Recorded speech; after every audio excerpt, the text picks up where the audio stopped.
Through 5 games, the Crustaceans have shed the cardiac from last year's moniker and have won comfortably in 4 of their 5 games. After putting a pumpkin in Twin Cities' goal column last night on Halloween, can the Rock Lobsters take their 3rd straight against the T-Birds, or will Twin City tarnish Athens' unscathed record? Good evening, Crustacean Nation, and welcome back to another Saturday night in the tank. My name is Matt Rad, and you're watching the Athens Rock Lobster Network, which is running strong on YouTube and Sportfy. Tonight's matchup welcomes the Twin City Thunderbirds back to Akins Ford Arena for the 3rd straight game against your Athens Rock Lobsters. The Piedmont Athens Regional Pregame Show starts right here and right now. Rewind to last night, the Thunderbirds faced a terrifying sight as the Winston-Salem team was shut out for the first time in nearly a year at a 4-0 defeat. The last time it happened was November 9th, 2024, in a 1-0 loss at Winston-Salem Fairgrounds Arena against the Athens Rock Lobsters. It was a night where the passes took the breath away of the Akins Ford Arena fans last night, more than the goals themselves, as Glukarioff, Croucher, and Neely exhilarated with their playmaking. Glukarioff in particular has an orchard of apples, 8 assists in his 3 games since returning from the Allen Americans. The story of the night was the man between the pipes as rookie Carter McPhail recorded his 2nd shutout in just 3 pro games played. Starters getting announced now. We'll get to that in just a second, but let's take a look at the tail of the tape. And if the Thunderbirds are going to turn their season around, like we are all pretty sure they will, it's going to have to start with their power play. The team has been anemic on the man advantage with a less than 10% clip. Their struggles showed last night as they were rendered scoreless on 2 different 5-on-3 power plays. Meanwhile, the Rock Lobsters rank in the top 2 in both power play and penalty kill. Let's take a look at the Akins Ford Engine starters of the night. You see all of the team's lines here with a line of Mott, Virgili, and Gallant getting the start. The kid pair of Matt Garcia and Jordan Rosenbaum will be behind them on the opening draw, and taking over after McPhail's stellar performance is William Lavalier, who has had Saturday night duty so far this season. The starters are brought to you by Akins Ford. If you're going to buy a new Ford truck, why not deal with the biggest and best Ford dealership in the Peach State? And that concludes tonight's Piedmont Athens Regional Pregame Show. Piedmont, real change lives here. Out comes kid captain Evan Laney.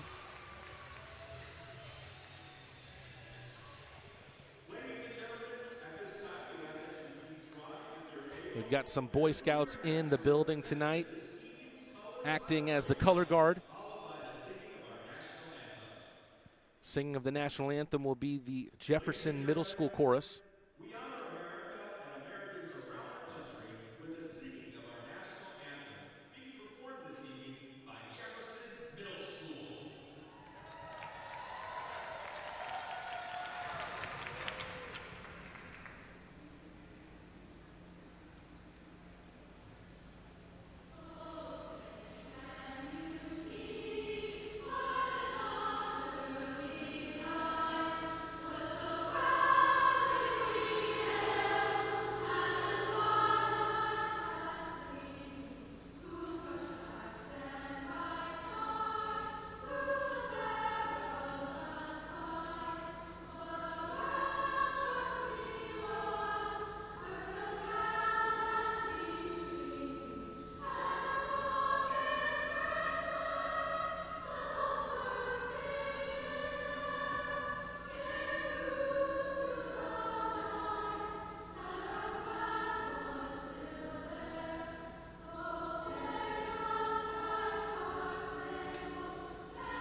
Crustacean Nation, don't miss Military Appreciation Night next Saturday, November 8th at Akins Ford Arena, presented by Stanfield Air Systems. The Lobsters will hit the ice in special military jerseys, and everyone will be up for grabs in the first post-game jersey auction of the year. You can also support our service members through the Hockey for Heroes campaign. Just look under the Fan Zone tab at rocklobstershockey.com.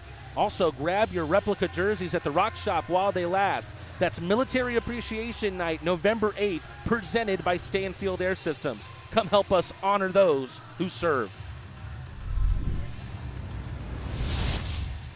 Hopefully, friend of the show, Tom Enlow, is watching, and perhaps he'll be a part of the proceedings on the night as well. Someone who has served his country with pride. Would love to welcome him back in the tank. Tom, if you're watching, don't be a stranger, my friend. Opening face-off just moments away. The Rock Lobsters hoping to stay undefeated. Already 2 shutouts on the year in the team's opening 5 games. Shutouts very hard to come by in the FPHL, and we are underway, starting with Twin City having the puck on the near side. Taken away here by Farmer. Already some loose passes from Twin City, but Farmer trying to look for the early goal here. Rock Lobsters now moving from east to west. Kaysen Gallant enters on the right side, tries to center it back towards Chris Mott. Chris Mott, someone who's still trying to get going and score his first Rock Lobster goal of his career. Here he is in the corner. Sends it to the blue line, pushed up by Matt Garcia, taken away by Gus Ford. No doubt Gus Ford is the danger man for this Twin City team, a former MVP of this league. White lofts it right at Lavalier, an early test for the French-Canadian, but easy enough for the Volcano to deal with. Early stoppage, 53 seconds of play gone here in the first period. Thunderbirds have the early shot on goal, if you want to call it that lofted puck from neutral ice. Offensive zone face-off to the right of Lavalier. Athens tenacious after Twin City had the first touch on that draw. Shinkarik.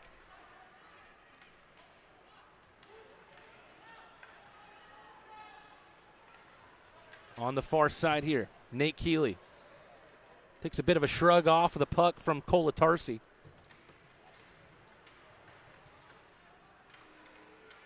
Some sustained pressure here for Twin City. But Kolatarsi is able to pop that pressure like a balloon. Schnapp cross-ice pass almost resulted in a too many men on the ice penalty. Dobles tries to cut the sheet with a pass. Van Durkin, who has impressed so much in his early days in Athens colors. Schnapp with the poke check off the possession of Neely. Van Durkin touches it in.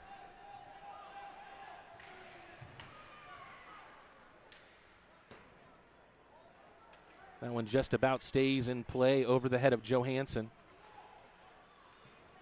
Here's Johansson once again out of Milford, New Hampshire. Croucher swats it back. First touch of the puck for the Grecking ball, Michael Greco. Van Durkin. Just trying to test the goaltender there. Dyson Skinner in his first game of the season against the Rock Lobsters.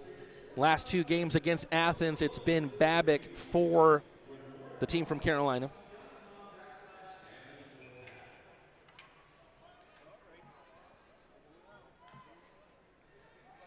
Van Durkin over the faceoff here against Ford.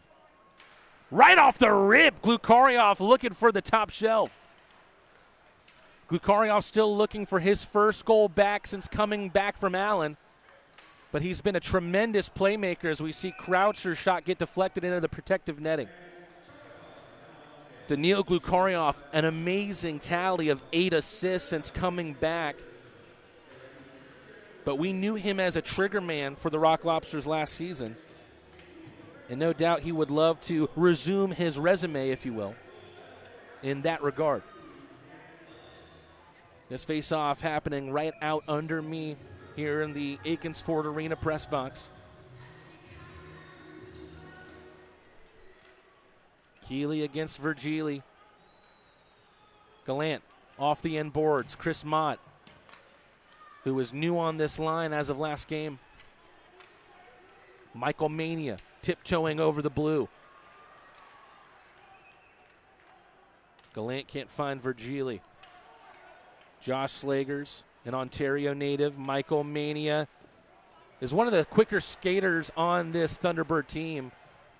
Pad saved by Lavalier on Mania's shot.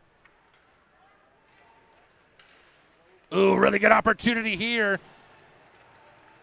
Trying to test Lavalier, but never getting the shot off was Ford, was trying to open up one of the two brick walls that gets deployed for the Rock Lobsters.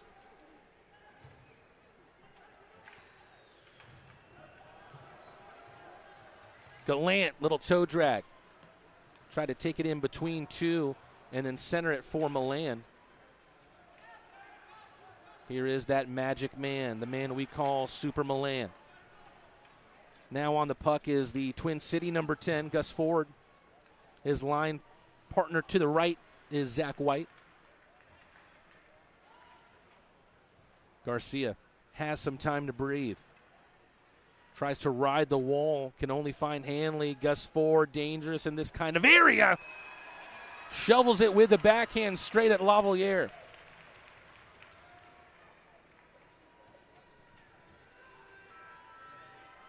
Lavalier will freeze with a little bit more than 4 minutes gone.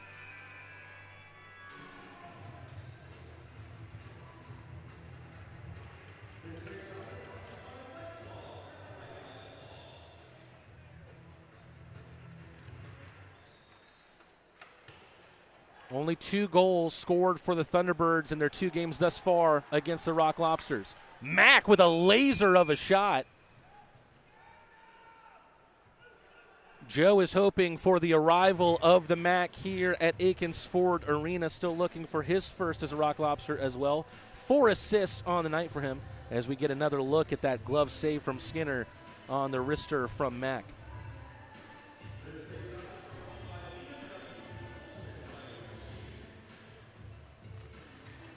Milan wins the face-off. Rosenbaum from the line comes straight off of Schnapp. Rosenbaum picks it back up. Evades the brunt of that hit. Gets poked back to the youngster. Unable to dump in after the glove down there from Hanley. Former Rock Lobster Dion Demke on the chase. Mack up ahead for Neely.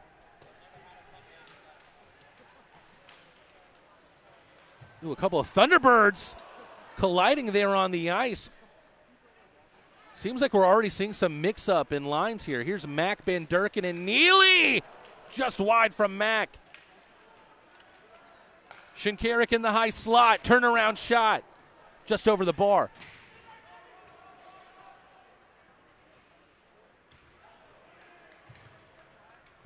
Better here from Athens. The opening 2 or 3 minutes was mostly run by the Thunderbirds, but now the Rock Lobsters in more control of this game. Good save there from Croucher at the point. Danny Dangles. He passes.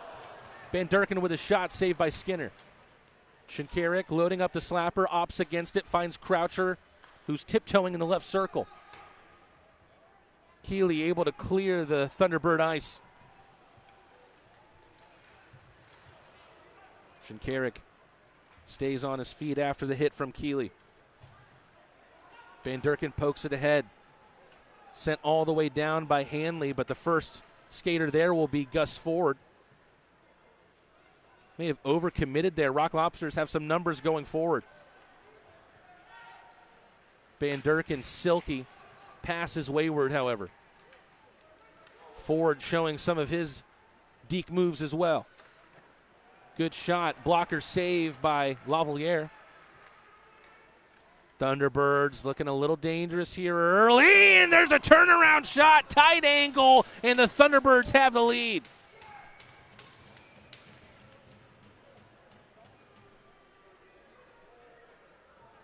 Roman Kramer,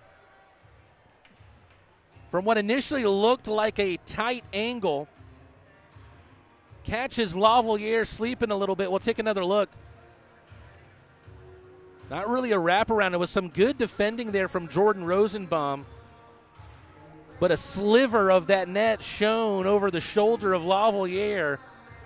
And the Thunderbirds have their first lead of the season against the Rock Lobsters. First time that Athens has had to play from behind here at Akins Ford Arena. Petita. Rosenbaum to Garcia. Fortuitous fall for Virgili, up ahead for Gallant. U-turns here at the near corner. Garcia able to get the pass off. Virgili, game a keep away for the Swede. Garcia lets one loose. Puck still loose out in front. Skinner doesn't know where it is, but the referees blow the whistle. Thompson is shaking the claws. He wants to see if anybody wants it. We go to our first commercial timeout here. We have yet to see a fight on the ice of the tank. Will that last for the rest of this game? Stay tuned here on the Athens Rock Lobster Network and find out.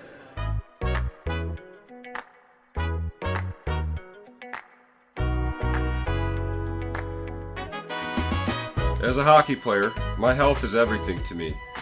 When I got injured, I didn't just worry about missing games. I worried about my future in the sport I love.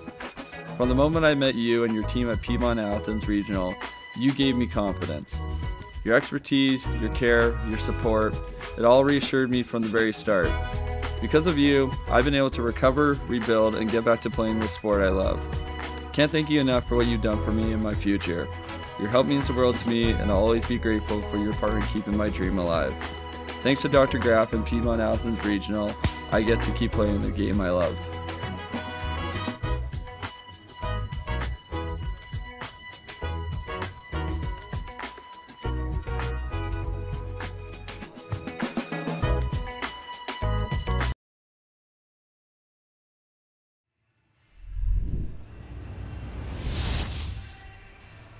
Fans, make sure to download the FanSaves app to access exclusive deals from the partners of the Athens Rock Lobsters. You can download FanSaves and follow the Athens Rock Lobsters to check out the Rock Lobsters digital coupon book.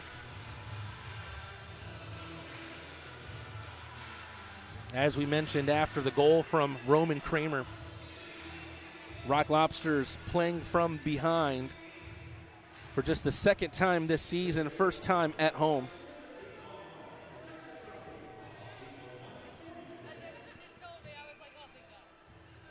Milan here against Ford, the two number 10s colliding.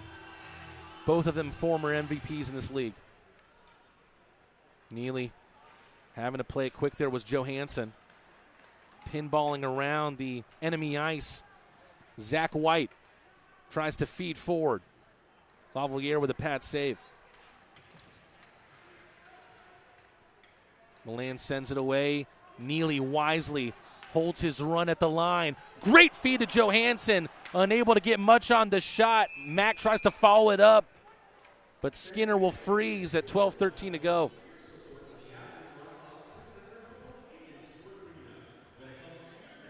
Shots at 6 apiece now, I believe, between the two teams.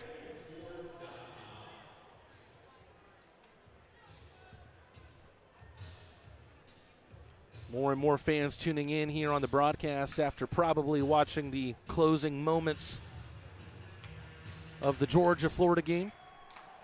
Happy to say that the good guys won there as well. But some work for the Rock Lobsters here early on, some early adversity.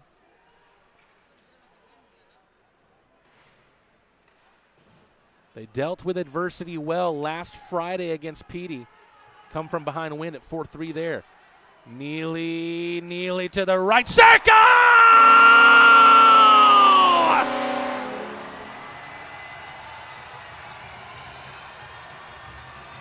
Has there been a more dynamic duo for the Rock Lobsters than Eric Neely and Garrett Milan?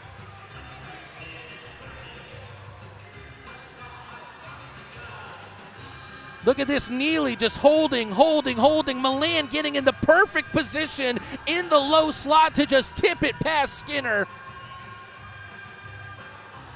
You would think these two are clairvoyant the way that they see each other's position on the ice. Bang, bang, we've got a tie game.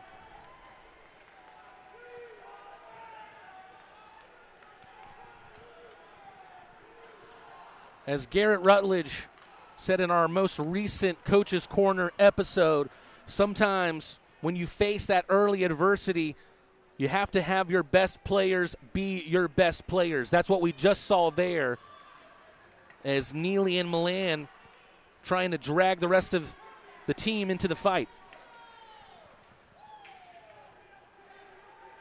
Shinkarik with Mania hot on his heels. Here's Mania again.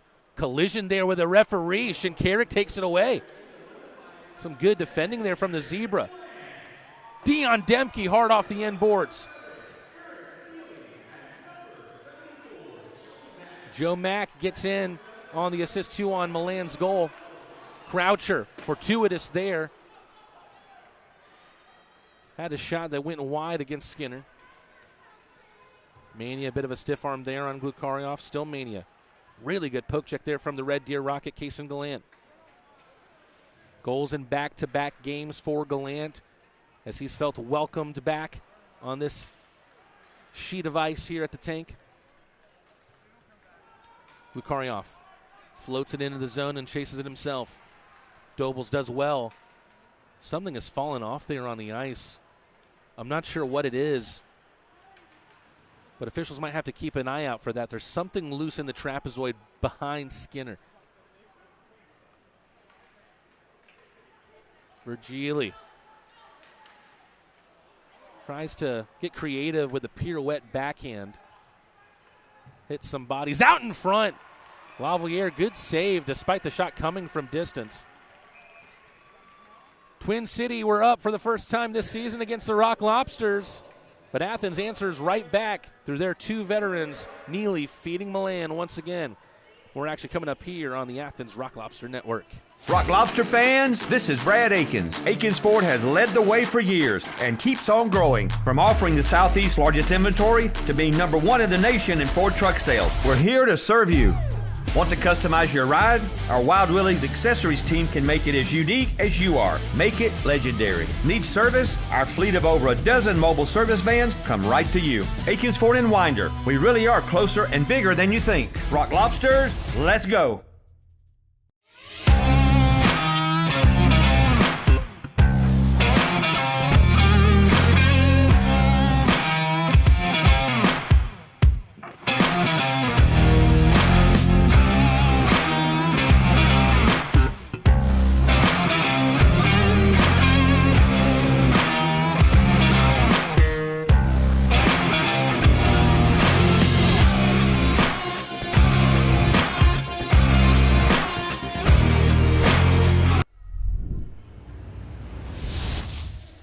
The lead that was granted to the Thunderbirds courtesy of Roman Kramer lasted about a minute and a half before Milan and Neely answered back for Athens.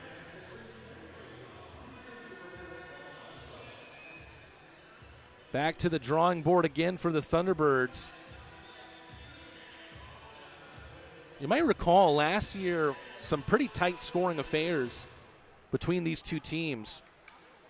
Shot ricochets quickly off of Mott. That one into the front row. We talked about it in our open, a 1-0 contest last year in Winston-Salem.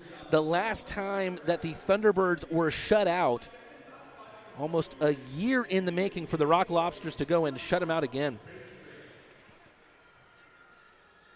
Rosenbaum. Gallant waits patiently for it on the far side. Ooh, Gallant, loose handle there. But there to deal with it and make sure there's no more danger is Jordan Rosenbaum. Rosenbaum, young man always keeping a calm head. Forward out in front. Pops up. Thunderbirds asking for the hand pass. And the referees will agree with the team from Twin City.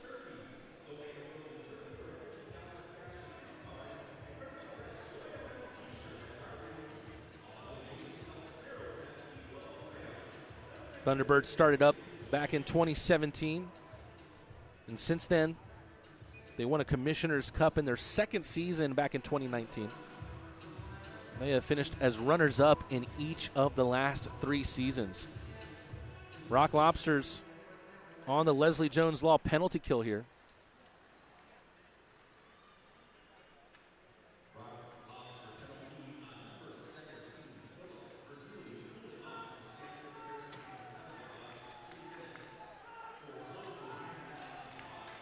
So the call is closing the hand on the puck against Virgili. Another shot there for Kramer. Deflects out of play. Another thing that we talked about in our open is if the Thunderbirds are going to turn it around this season, which we're all pretty confident that they will, especially in my conversations with Garrett Rutledge, he said much of the same. But they're going to have to turn around their power play to do so. So far on the year, the Thunderbirds 2 for 25 on the man advantage. They are scoring at less than a 10% clip on the power play. We saw their struggles firsthand last night as they were unable to score on 2 different 5-on-3 man advantages. Roman Kramer has already scored once in this game, but Athens once again is able to send the biscuit on a trajectory down the ice, handled by Skinner in the trapezoid. Ford looking for a route to gather some speed. And it's an icing against the Thunderbirds on the power play. It's not something that you see often, and granted it was Ford that was on the pass there, but I think it somewhat sums up some of the defensive struggles for the Thunderbirds. Much of a new look decor for the Thunderbirds this season. And a lot of the struggles that they're having isn't just protecting their goaltenders on the defensive side, but also transitioning defense into offense has been tough for the Thunderbirds thus far this season.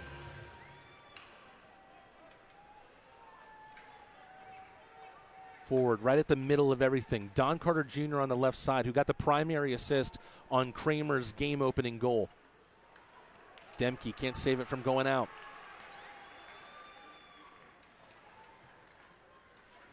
Demke gets the pass back from Skinner.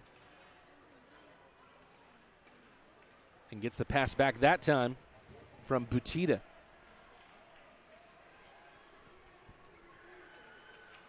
Puck stuck to the end boards. Drips out for Mania. Captain for the Thunderbirds with a shot off the pads of Lavalier. John Butita has been a point-per-game player in the FPHL. Later on this season, he will likely reach the 300 game mark in the Fed if he's able to remain healthy. Virgili comes out of the penalty box. Rock Lobsters back at even strength. Good start there for Athens on the Leslie Jones Law penalty kill, which comes into the night's second in the FPHL. Athens has now killed off 23 of its 25 penalties. Centering pass was the intention from Chris Mott, but still Skinner had to deal with it. Zach White able to touch it down. No look dump in to the side. Mott tips it ahead. Gallant can't poke it away from Ford. Falls for Mott. Mott, wicked shot, but Skinner sees it the whole way. 1-1 game. A lead for the Thunderbirds, their first against Athens this season, which lasted about a minute and a half. Roman Kramer from a tight angle, and then a tremendous give-and-go play between Milan and Neely.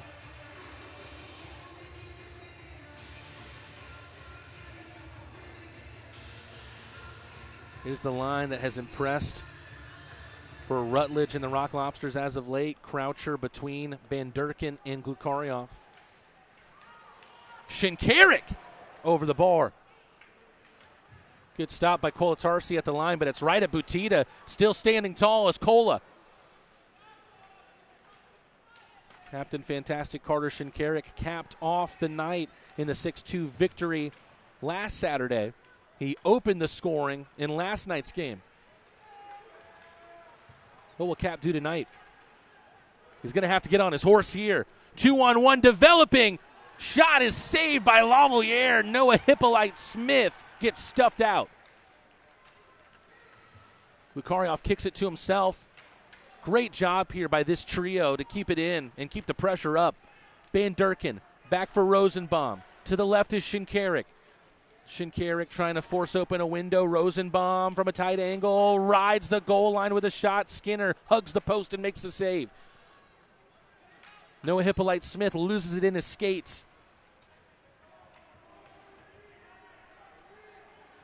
Is that puck going to come free?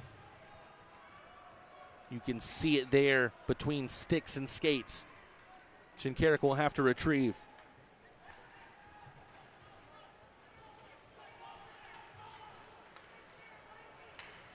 Joe Mack. Milan trying to crash the net. Mack couldn't get the pass off. Garcia. Rosenbaum still on the ice. Looking for a tip out in front from Milan. Joe Mack getting creative there. No look backhander from a tight angle. Rosenbaum looking for a tip again. Joe Mack crashing the back door. Milan. Mack whiffs on the shot. Michael Mania retrieving the feed from Pastuca. Only one player from Czechia being deployed by the Thunderbirds tonight. They used to have a whole line of Czechs. Milan knew that he had Neely free on the far side, but is not going to be able to get him the puck when he needs it. Scoreline remains the same, 4:20 to go in the first period. This one's kind of heating up in the first. We're going to look there at the pass from Rosenbaum to Mack.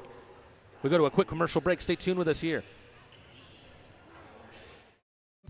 At Athens Stonecasting, Don Hill oversees acres of sculptures poured from thousands of molds. Endless possibilities for neighbors who envision unique gardens. Craig Meeks at First American Bank and Trust caught that vision. Together, Don and Craig create solutions that keep the business teeming with new gifts for the garden.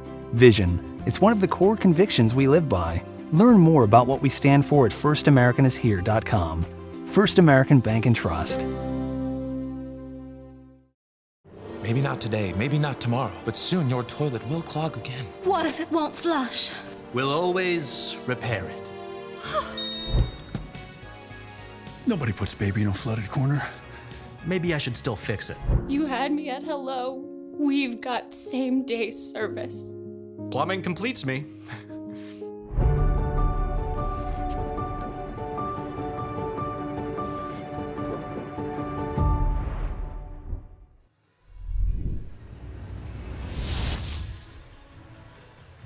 One of the tightest openings between these two teams thus far this season.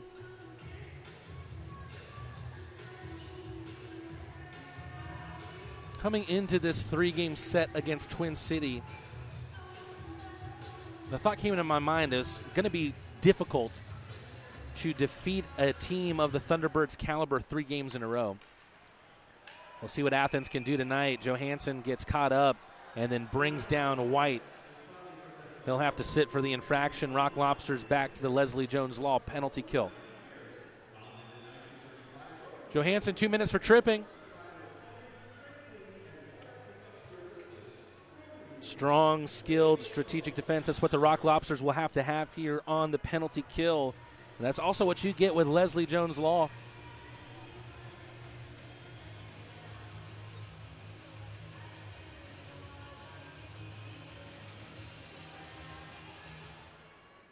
Colatarsi, Banker off the end boards. Neely sends it all the way down. Athens have taken a good amount of penalties against the Thunderbirds in this 3-game set. They've done well with it, all things considered, as Schnapp just kind of bowls a puck right into the glove of Lavalier.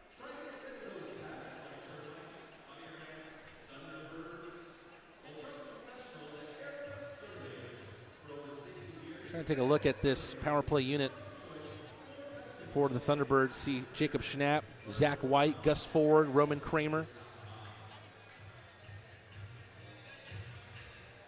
Player on the far side is Michael Mania. Some good speed in this unit. I'm not sure what is the roadblock in terms of not just goals themselves, but even shot generation on the power play. Here's White, speedy skater. Gus Ford rips a shot. Lavalier able to watch it right into the mid.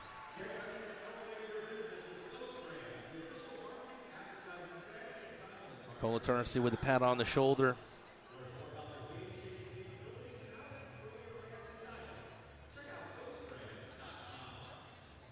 The Volcano protecting the net of the Rock Lobsters tonight.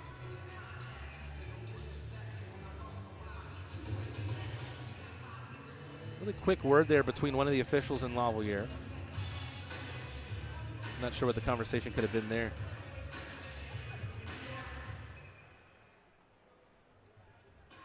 Referee not happy with a face-off.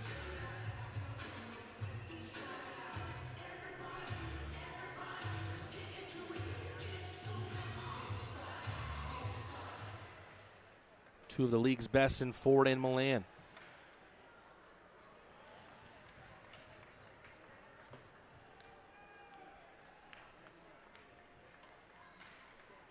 Still a minute to go on Jack Johansson's penalty. Comes off the side netting. Colatarsi whistles it around the glass. Skinner helps it back onto the stick of Kramer. Batista in the far corner. He's fresh out on the ice. Forward back for White.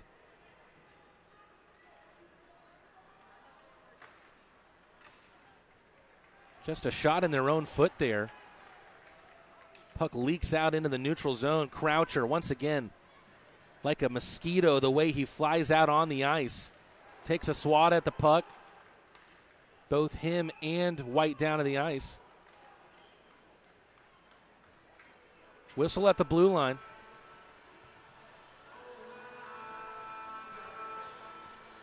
I believe the call is offside against the Thunderbirds. Draw is going to happen right in front of the half wall.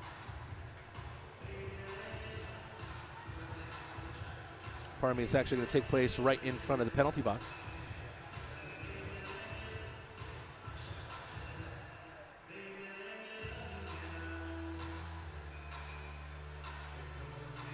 Still 13 seconds to go on Johansson's infraction. Mack wins the faceoff. We've seen Mack mostly on the wing this season, but a natural centerman, as told to us by Garrett Rutledge. Johansson back to the bench. Rock Lobsters back at even strength.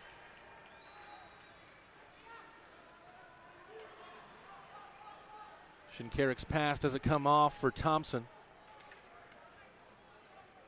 See if Thompson tries to shake things up here. Mack, Thompson, and Gallant. Ooh, that puck is sent into the crowd. Hopefully everyone's okay there. Don't think it could be a delay of game at all. The dump into the crowd from the Thunderbirds came after the whistle anyway.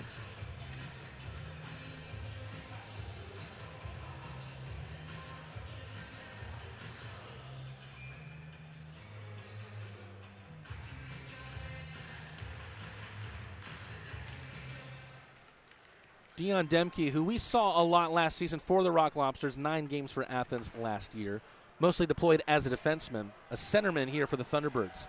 Joe Mack, once again, looking for that backhand sweep. It's wide on Skinner. Back where it came from Rosenbaum. A great pass, and if there was a Rock Lobster there, that could have been 2-1. Gallant with the right idea, sent it to the danger zone.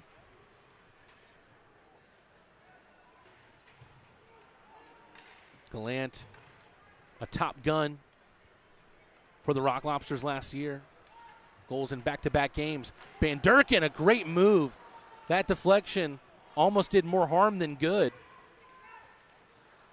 But a good defensive play nevertheless from Don Carter Jr. Glukarioff with a save at the point. Croucher gets edged out. Last minute of play in the first period.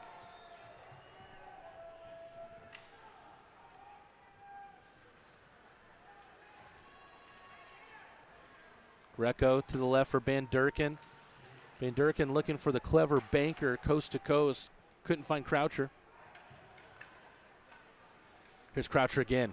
Really good read as Croucher enters the zone. Centering pass. Didn't find Glukarioff. Michael Greco trying to send it into traffic, looking for a tip. Really good defensive play with a stick there from Jack Johansson. 15 seconds to go. Is there one last play, one last shot from either team in this first period? Doesn't look like that's going to be the case. Never reached the goal line in what would have been an icing otherwise against Jack Johansson. Really, really even first period between these two teams. You see that not only on the scoreboard, but also in the shot on goal tally. 12 shots on net for the Thunderbirds, 11 for the Rock Lobsters. It's been a really fun start here in the Classic City thus far. But the Rock Lobsters looking to get back to domination mode in the second period. We take another look at that first goal from the Rock Lobsters. Perfect positioning from Milan as he crashed the net front at the right time, and Neely was able to get it on the toe of Milan's stick to make it 1-1. That is what brings us to our current scoreline. Earlier this week, I had a chance to talk with Athens head coach Garrett Rutledge, and one of our fun topics was talking about horror movies and also Halloween candy and costumes from our past. As always, during the first intermission, here is our Coach's Corner segment.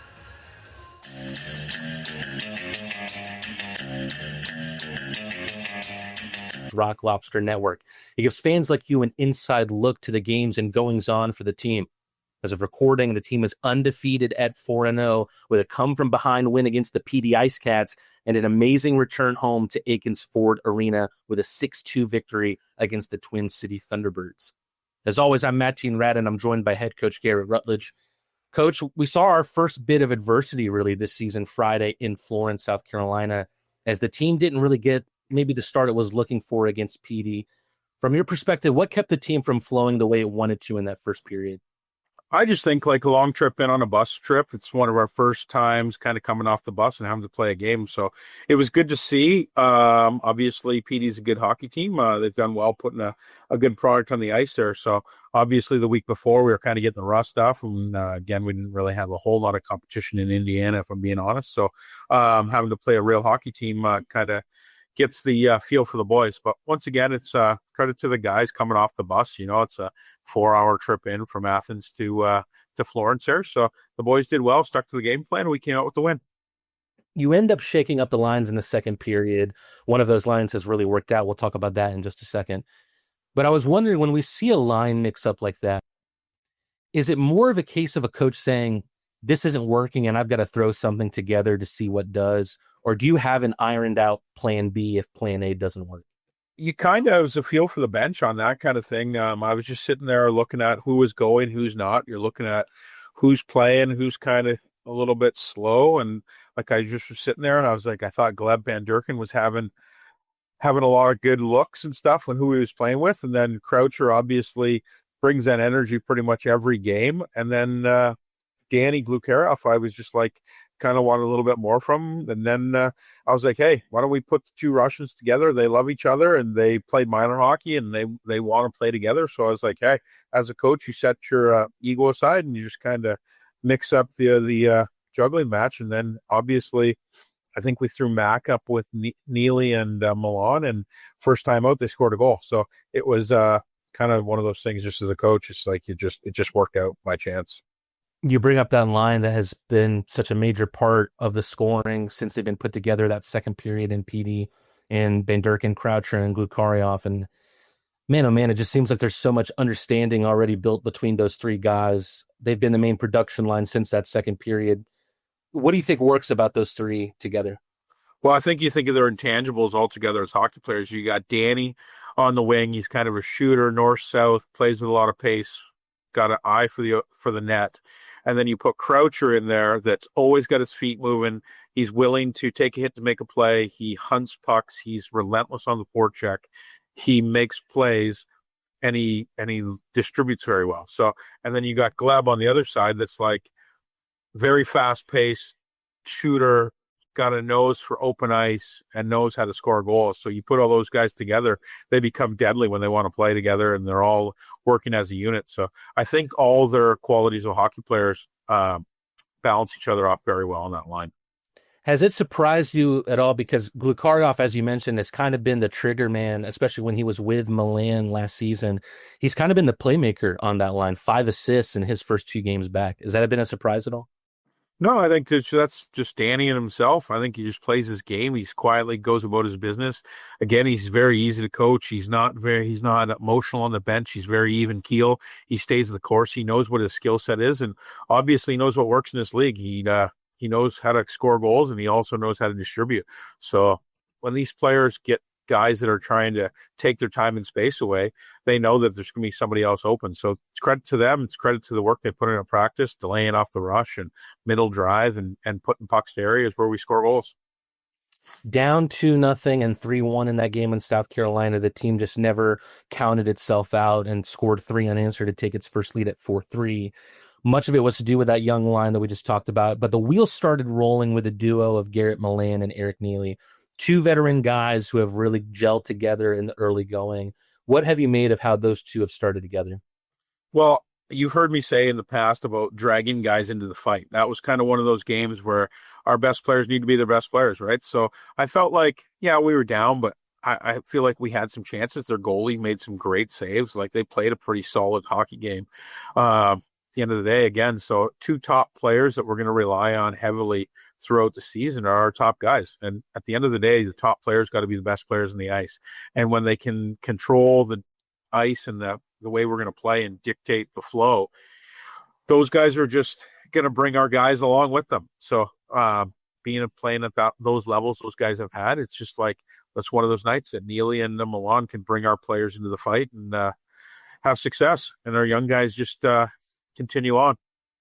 First ever meeting against the PD Ice Cats, really physical game, couple fights. They've played more games than anyone in the Continental, but they're right behind us for the division lead in the Continental Division. We play them quite a bit this season.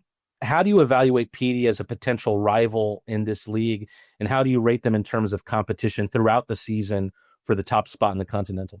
Yeah, I think all the teams are really good in the Continental Division, to be honest with you. There's not one team that sticks out more than the other. Like, I think we're all pretty good. I know we've said this in the past, but PD's got good hockey players on their team. They got the 2 twins that played in Atlanta. They've got some good defense on the back end. They're a well-rounded hockey team, and obviously their head coach has been around. He's coached for a long time. He's had success at many different levels. So they're going to be a well-coached team. They're going to work hard, and that's just the way it is. Every night in the Federal Hockey League is a tough win on a Friday, Saturday night. So it's going to be exciting. I think it's advantage for us to play good teams night in, night out. I feel like the better teams you play creates better habits for you, and when you get into playoff time, you're ready to roll. It's good for the league. It's good for the crowds. I think the quality of hockey is unreal to watch in the Federal Hockey League, especially in the Continental Division and all the teams coming in. We look next to the big home win in our first game at the Tank this season. But first, there were a few guys who we didn't see on the ice in Athens and was hoping we could get a quick injury update. First, Eric Neely was one of those guys. He had a chance. I had a chance to see him before the game, and he said it was just a slight knock. Are we potentially going to see Niels back on the ice this weekend? Yeah, I would say so. Like, again, I told him the old dog can't have Gordie Howe hat trick away from home. You got to do that stuff at home. But no, it's fun to it's just one of those things, preventative maintenance kind of thing. It's so early on in the seasons where more we're looking for down the stretch, and obviously in playoffs, making sure he's healthy and ready to roll here. So it was just it was unfortunate. I know he really wanted to play in front of the home crowd and stuff like that. His kids were here and his wife. So it's nothing to be worried about. Yeah, it'll be good to go here. Picks, Brandon Picard was nursing a slight knee issue from a collision he took in Indiana. How close is he to his return? I would say he's another week or two out. Again, just you got to take care of these injuries early on in the season, or else they're going to linger for you all season, and you can get into one here. So I would rather make sure we're all healthy, make sure we're taking care of our bodies here instead of rushing guys back immediately when we really don't have to. We got bodies where everything's clicking right now and everything seems to be fine. So it's one of those things you got to take care of your injuries early on in the season so that we can have success down the road here. Lastly, Dom Dumas, we saw him on crutches at the player walk on Saturday.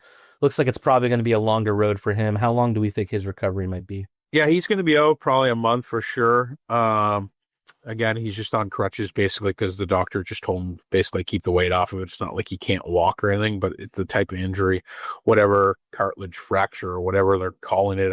Sorry if I don't have the medical term for it.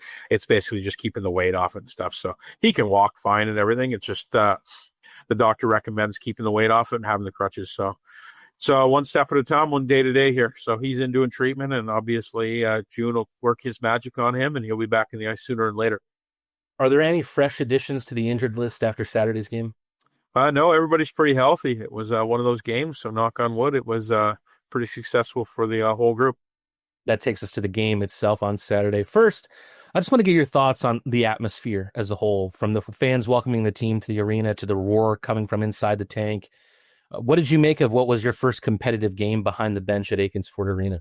Yeah, I thought it was amazing. I thought the fans bring energy. You could feel it as soon as we stepped out on the ice, the national anthem, and it's the show that the team puts on here. So credit to our game day ops, credit to our staff, putting in the work, selling tickets, putting on the show within the show kind of thing. So it's up to us to put on the big show, I guess. And we did that. So it was great to be out there. It was great to see the lights get turned on. It was fun to see all the fans that kind of come out to support us leading up to opening night. So it was good to be behind the bench, and it was definitely going to be a memorable moment for me.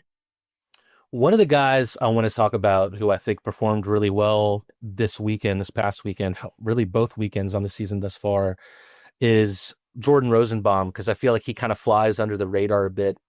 If you've ever talked to Bomber, he's so even keel. He's never too up or down. It feels like you see that kind of his personality in that sense on the puck and on the ice as well.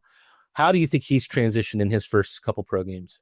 Yeah, again, he just goes about his business. He quietly just works his way into the lineup, secretly does his job, flies under the radar as a coach. You don't really notice him a whole lot, and then all of a sudden in a game he just kind of takes it over with his vision, his play, his poise with the puck, and he's just in the right position. So it's fun to watch him to develop into a pretty solid defenseman really quick here. Again, in practice we do a lot of things, and then he brings it to a game. So I'm very happy with how he's transitioned into his game here. You had mentioned to me after our call last week before we hung up, you said, Mateen, Joe Mack just looks crazy in practice. He's scoring goal after goal, and we haven't seen the goals from him yet in his first two games, but we saw 3 assists for Mack in Saturday night's game. He has a tremendous junior record and collegiate record. How did you happen upon Joe Mack before we signed him this offseason? Oh, how did I know about Joe? Well, I was coaching the OHL when he played for Erie and Sarnia against him, so I knew of him, how he penalty killed, how he played up the middle. I know we have him on wing, but he's generally a centerman. And then just doing my homework and stuff. These are guys that you put as a coach into your kind of folder, I guess, of players to watch coming through. And then obviously I knew that he was playing at Lakehead and he graduated, and then he just reached out in the summertime, and obviously it worked out. He knew of me, I knew of him, and a couple players knew him. So again, credit to Athens and having an unreal setup and getting him to come down here and play, and he's having a great time, and it's a pleasure to have him, and it's a big piece for us for sure. I know in the NHL level you see often a line of 2 veterans and then kind of a young guy who does maybe all the dirty work sometimes on that line. With that being said, we saw him with Millsy on Saturday night's game, and with Neely due to come back, that's a line that would make a lot of sense. Will we potentially see the line of Mac, Milan, and Neely coming up here? Yeah, absolutely. Again, you put all 3 their elite prospects' resumes together, it kind of speaks for itself. You let them figure it out. So you got guys that's played at that level. They know how to take time and speed away. They're dishing pucks to the right areas. They just have a feel to play the game of just creating amongst themselves. They can take games over at any point, and having that as a coach as your top line, kind of when you need that and you need that statement shift, you have those guys to look down to. It's like, okay, well, we need to take the game over and have a little pushback here. Let's get onto the forecheck. Let's get the pucks down the bottom third and start working and let our big boys take over, kind of say, per se, not the biggest guys, but guys that's played an elite level, higher levels, and know how to distribute pucks and create offense. The goaltenders have done a good job so far on the year. We haven't let in more than 3 goals in a game so far this season. But perhaps more of note is the number of shots or lack thereof the defense has limited from their competition. How would you assess the group's commitment to limiting opportunities and making life easier on your netminders? Again, Mateen, it goes back to our practice habits. We have a group here that wants to come to work. They want to get better every single day. So we work on a 5-man unit on the ice. Again, limiting shots and having good goaltending is obviously key, but the 5-piece rotation of what I mean by is our defensemen are standing at the blue line. We have back pressure, guys tracking like savages. We're hunting pucks. So when the forwards are tracking back as hard as they can, it allows our defense to stand up on the blue line and make plays and kill plays as they enter the blue line. So with that being said, even if they get in, our forwards are back. We're into a 5-man piece kind of thing in the defensive zone, and we sort from there. So again, it makes it hard to play against. Guys are blocking shots. Guys are quick to shut down plays. They get guys on the wall pinned up, and then we win puck battles and we get out of our zone and we go back and play offense. So with that being said, it's credit to all of our guys. So it just doesn't start as goaltending defensemen. It starts even back in, like I said, the forwards tracking, managing pucks, like everything comes into those intangibles and how to defend. So you got to buy in. Like, again, the quicker we can get that puck stopped up, the quicker we can get back on offense. Our guys know that. And again, the line changes come into it, the whole 9 yards of when you change quickly, you're distributing pucks, you get onto speed, you're just line after line, you keep coming and coming and coming, and you wear teams down and they can't play offensively with you. And they know when we're coming, it's like they just want to get rid of it quick, and away we go. I promise I'm not trying to put the jinx on our team at all right now, but I just want your thoughts on the Thunderbirds so far this year. I think you and me both know that this run of results for them isn't going to last, but with that being said, 3 regulation losses for them in their first 4 games. It took them until late December to reach that mark last year. What is working and isn't working for Steve Harrison right now? Yeah, I think sometimes you guys are just snake bitten, like they're not scoring goals, and like at the end of the day, that's it can happen to you quickly. Like the league, the Continental Division stuff, we talked about this before. It's not an easy night coming in when you play the Monroes, the Columbuses, the Baton Rouge. Like everybody's pretty decent in this league. Ourselves, Petey, they play Wytheville. Wytheville's got a strong team. So it's like one of those things. It's like you can be chasing your tail really quickly. But I think once they get back, like they're missing Salak. He's played a lot of games. He scores goals. He holds on to pucks. He makes plays.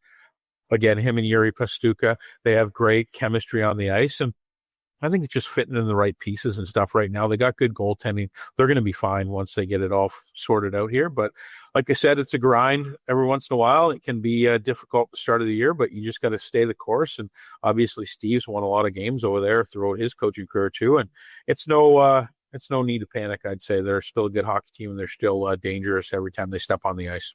Totally agree with you. That night ended with, wow, it was just a poetic and beautiful moment. As the team took its victory lap after the win was secured, Michael Greco grabbed the Orca Weisblatt jersey that's been kept behind the bench this year and did a lap with it. I know you didn't really get a chance to work with Orca, but what did you feel seeing your team rally around a fallen teammate like they have this season? Yeah, if anything, a hockey team can get something behind them and something to play for, and, like just hold yourself accountable to the standard how Orca played the game. And obviously having that jersey on there and doing kind of the moment of silence at the beginning of the game was pretty special. Again, all of our players kind of, I think, handle it in a different way, but I think they also want to hold themselves accountable and be able to play the game of hockey that we do.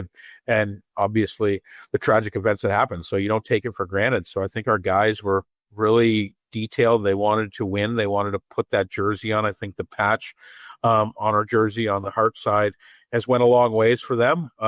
I think we're going to do a retirement jersey up in November at some point, I think, for Orcas. So it was good to see. I think it was something like, again, they have the stall set up in the dressing room and stuff like that. Crustacean Nation, don't miss Military Appreciation Night next Saturday, November 8th at Akins Ford Arena, presented by Stanfield Air Systems. The Lobsters will hit the ice in special military jerseys, and everyone will be up for grabs in our first post-game jersey auction of the year. You can also support our service members through the Hockey for Heroes campaign. Just look under the Fan Zone tab at rocklobstershockey.com. Also, grab your replica jerseys at the Rock Shop while they last. That's Military Appreciation Night, November 8th, presented by Stanfield Air Systems. Come help us honor those who serve. This broadcast is brought to you by Thornton Brothers, your one-stop source for janitorial, safety, and packaging solutions, from restroom soap and protective eyewear to butcher paper and more. Thornton Brothers, they've got you covered. Tied game here at 1 apiece to start this second period. The Thunderbirds with their first lead against the Rock Lobsters this season. It came on a goal from Roman Kramer to open the scoring at 1-0. That lead lasted at about a minute and a half. Picture-perfect pass from Eric Neely onto the stick of Garrett Milan. Still looking for the game's first goal since then. Rosenbaum off the far boards, touchdown by Mott, poked back to him by Virgili. Mott, his pass just right under the blade of Rosenbaum's stick. Rosenbaum makes a good read. He chases the runner in Roman Kramer. Touched by the skate of Matt Garcia. Chris Mott trying to take it away from Farmer. Zach White, a dangerous skater, but Rosenbaum mitigating any danger there. Mott dumps in and changes.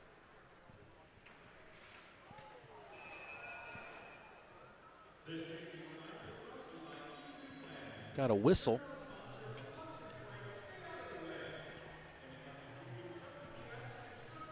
Didn't see what happened that prompted the whistle.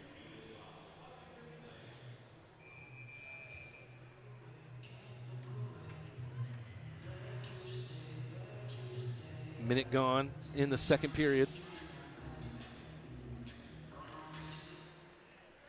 Milan, Kolatarsi. Very interesting. Shinkarik far from the face-off dot. Seems almost like a set play there. Kolatarsi knew exactly where his defensive partner was.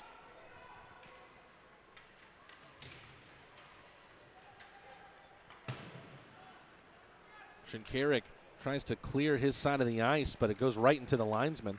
Here come the Rock Lobsters anyway. Milan cross ice to Neely. Ooh, Neely down to the ice on a dangerous trip there. Neely on his haunches. That isn't good to see. It was a very, very dangerous trip there from Yuri Pastuka. Rock Lobsters will go on the Leslie Jones Law penalty kill for the first time tonight. Rather, the Paloma Park power play, pardon me. Trying to do what they couldn't do last night. A rare fruitless night on the Paloma Park power play. But if the Rock Lobsters score on the quadruple P tonight, fans can unlock $3 tacos at Paloma Park for 24 hours through the FanSaves app. Off the glass after the deflection.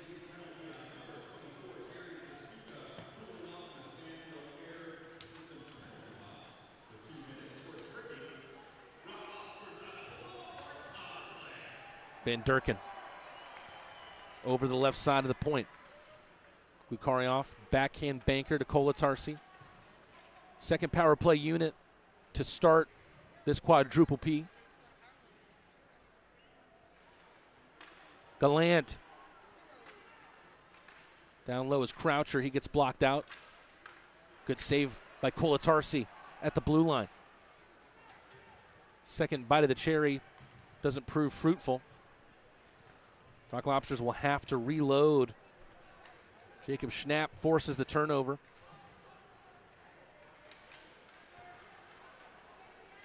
Good job here by the Thunderbirds to shed some crucial seconds off this Rock Lobster power play. Sent all the way down the ice. Lavalier with a stop in the trapezoid.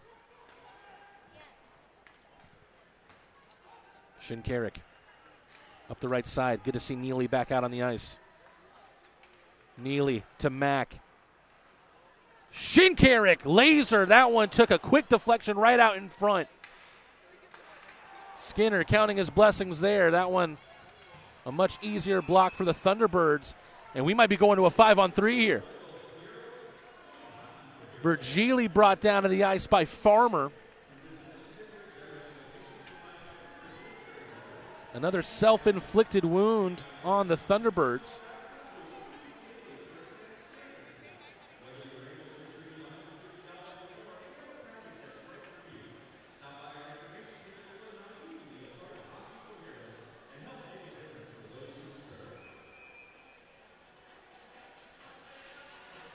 Two-man advantage for 23 seconds for the Rock Lobsters.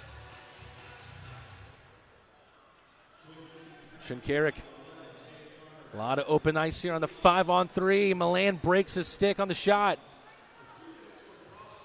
Mitigating a lot of that 5-on-3 time. It's temporarily a 4-on-3. Milan still doesn't have a stick.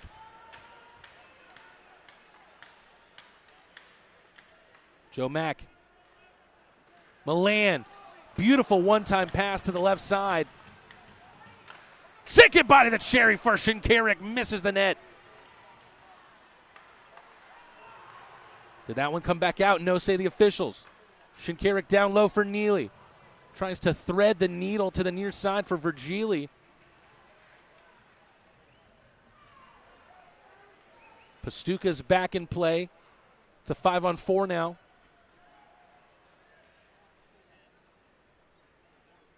Shinkarik.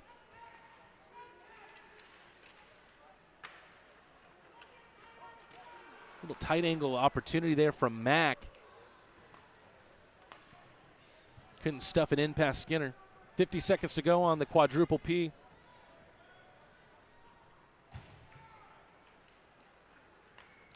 Glukaryov. Gallant got a tip of it. Croucher. Up the right side boards. Glukaryov. Puts on the emergency brake. Kolatarsi. Glukaryov. Croucher. Bounces out in front to the right side for Glukaryov. Great cross-ice pass. How did that one not go in? Croucher with a signature feed. Unable to find Van Durken at the back door. Gallant has Glukaryov on his other side. Pass never made it to the Russian. Kolatarsi with a shot from distance. Both teams skating back at 5 apiece.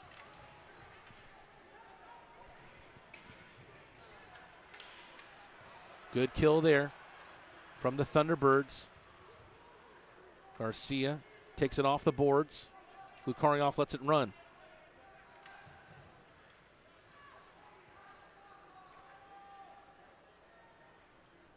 Garcia with a shot, looking for the tip from Thompson out in front.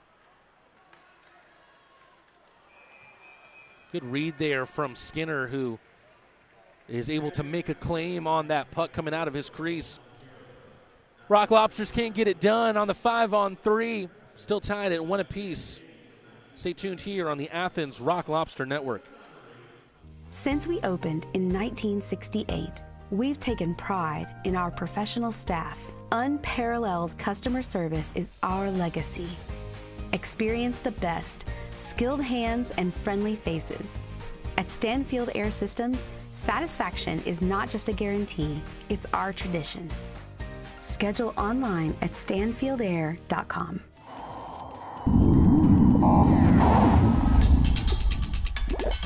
Honey, the sink is overflowing! Okay, I'll call a plumber.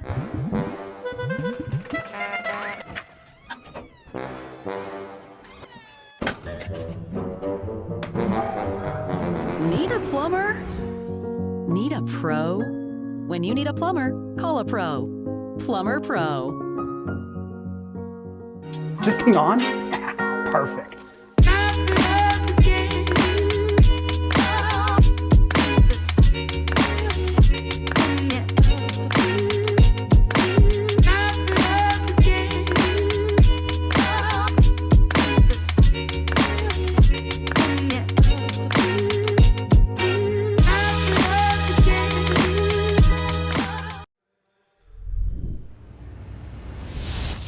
Rock Lobsters had their chances with a 5-on-3 power play, but couldn't get it to go.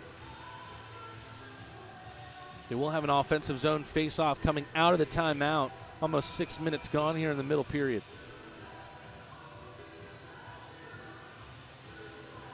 Mack, Milan, Neely. Behind them, Shinkarik, Kolatarsi. A strong contingent on the ice for Rutledge.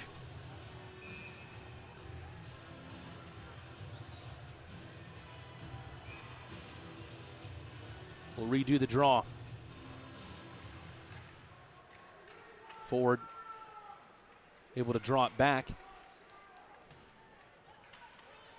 Kolatarsi scans the ice behind him.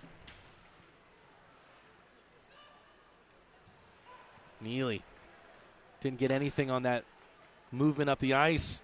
One-time shot. Kind of one swift movement there. Slager's able to hit it twice. Milan, picture perfect for Neely, forehand, backhand. And now a 2-on-1 the other way. White centers it, what a save with the toe of Lavalier! Hot as lava, Ford gets stopped in the other direction. Croucher, rather Milan. Amazing to me somehow and sometimes how those two look like each other on the ice, Milan and Croucher, in their speed and their size. Real end-to-end stuff here in the second period.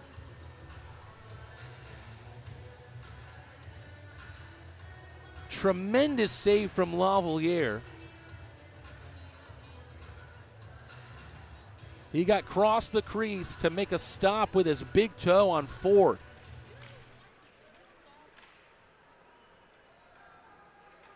Carter Jr. trying to ride the boards, cut out by Glukaryov. Glukaryov again. Michael Greco stopped from a close distance by Schnapp to the end boards. Croucher. Croucher takes it away. Croucher gets to the slot. Blocker saved by Skinner. Van Durken out in front. Turnaround shot. Van Durken gets blocked again. Creativity there from Croucher as he tried to kind of volley it almost like a soccer ball. Balancing it on the end of his stick. Hippolyte Smith in behind. Kramer whiffs on the shot. Thunderbirds back in their own zone.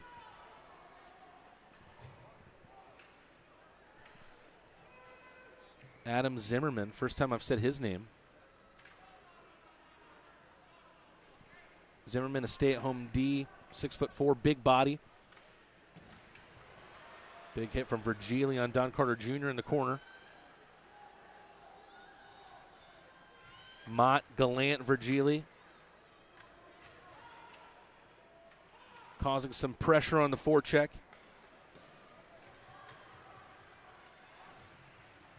Mott pokes it away. Good IQ there from Kramer.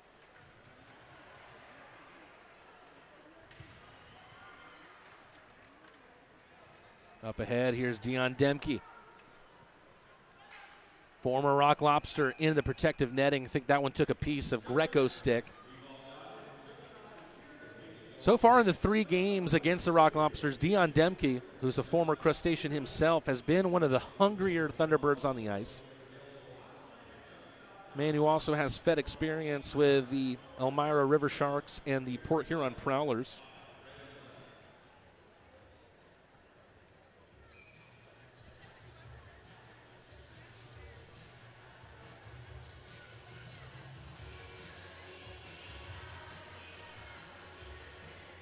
Wonder how familiar Demke might be with Luke Croucher. Both of them played at Newman University. Cade Hanley, with almost a skate on the blue line, sends a shot toward Lavalier, and Willie makes another big save.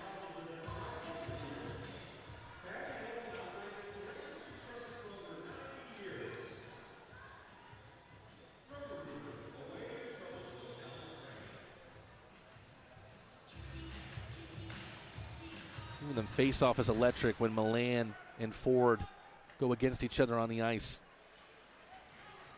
Kolatarsi trying to get in on the puck on Hanley. Jacob Schnapp with a little bit of a dangle right in front of Lavalier's cage. Ford trying to recycle it. Really good movement here from the Thunderbirds. Will it pay off? Lavalier with the initial stop pops up on him. Milan is right there to get it away from danger. Turnover from the Rock Lobsters in their own zone. Ford gets it back down after White tested Lavalier. Mack with the block there on the shot from Dobles. Let's go Lobsters, as the Athens team is pinned here.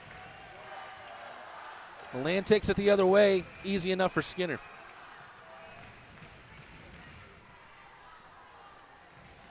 If you want to move better, feel stronger, and live healthier, join Athens Health and Fitness. Personal training, results-driven programs, a community that pushes you. Check them out at athenshealthandfitness.com today.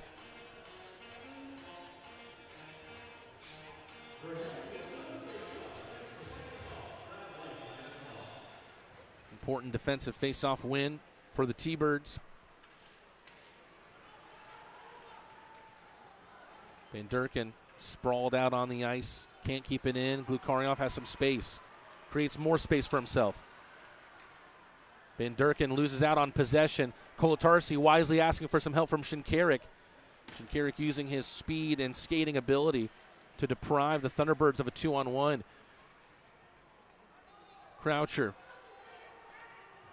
misses everyone on the pass, but it must have took a touch somewhere as the officials wave off the icing. Rosenbaum kicks it to himself. Tries to put it off the boards for himself. Thunderbirds have it back. Whether it be on the penalty kill or at even strength, it's been a good period thus far for the Thunderbirds. No score yet out of it, but perhaps in terms of their compete level, it's been the best period against the Rock Lobsters thus far. Carter Jr. can't weave it past Rosenbaum. Gallant getting those skates moving. Rosenbaum loads one up. Skinner covers up. The compete level has gone up a notch here at Akins Ford Arena. Who's going to score the important next goal in this matchup? Stay tuned here on the Athens Rock Lobster Network and find out. When you're the leader, disaster cleanup and restoration, how do you make like it never even happened happen? Fire it up, Randy!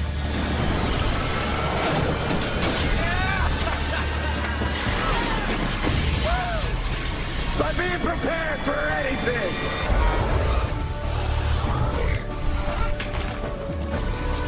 Whatever comes your way, there's a pro for that. Serve Pro, like it never even happened.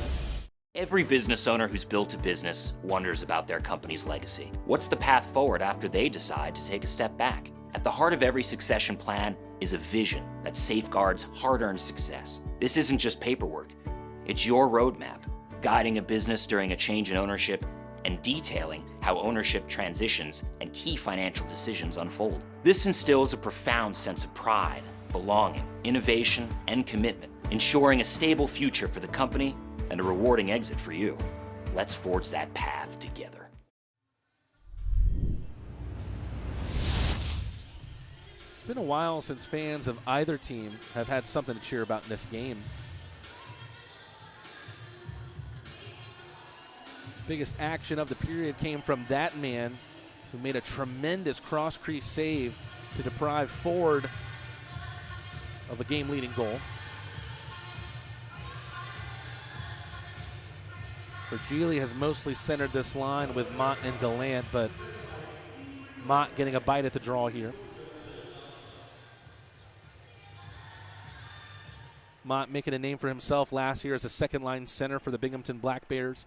Ended up getting a ring as the winner of the Commissioner's Cup with the team from New York. One of the easiest icing calls of the night for the Zebras.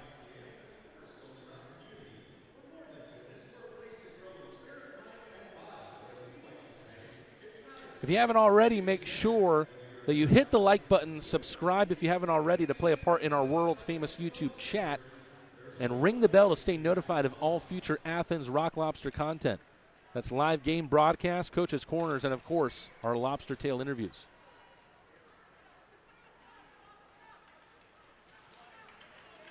Greco gets swatted at by Carter Jr.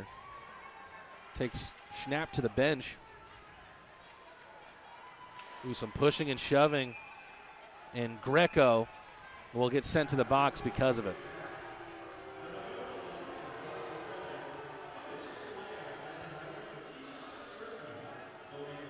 Michael Greco letting his frustrations known.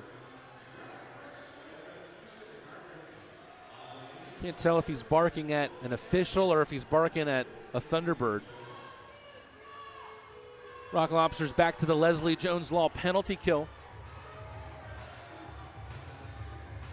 Athens a repeat offender on the night. Be good, but if you can't be good, you get caught in the penalty box. Call Leslie Jones Law.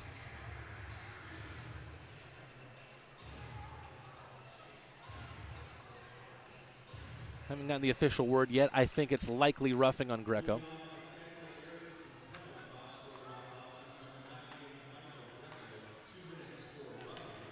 And confirmation from our PA, Joe Dennis.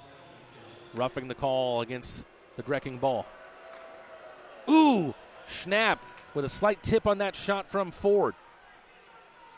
Kramer has scored the lone Thunderbird goal over the last 2 games. Came earlier tonight. But it comes under his stick. Frustration there. Again, it's been very, very difficult for the Thunderbird power play to get going, get set. Kolatarsi off the glass to Mack in the corner. Milan, Shinkarik wide of the mark.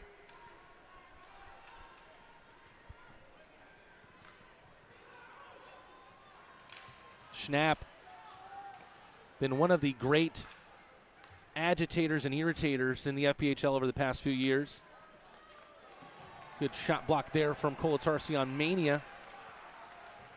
Seen some good stick handling tonight from Schnapp, though. Always easy to spot during warm-ups. Wears his glasses during warm-ups with his bucket off. Kolatarsi all the way down. Linesman had to duck that one.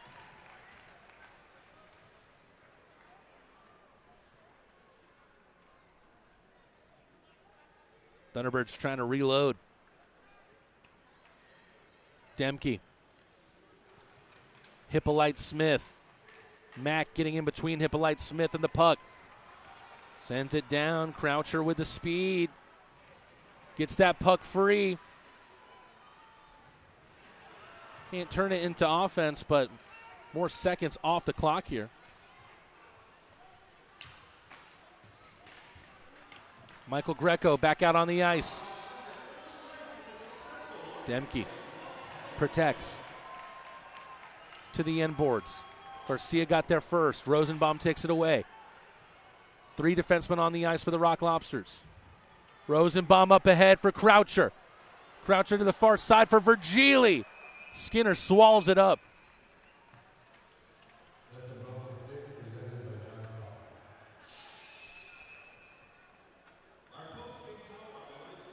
Reminder there from Junk South.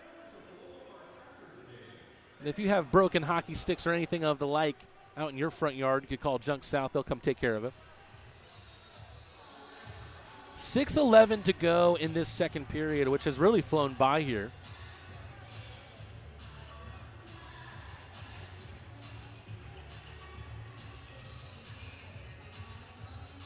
No doubt the Rock Lobsters have felt the Thunderbirds' presence in this second period, but Shot on goal tally in favor of the Crustaceans, 24-18.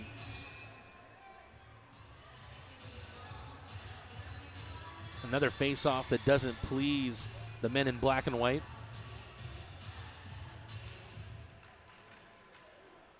Face-off win, Rock Lobsters. Shinkarik pad saved by Skinner.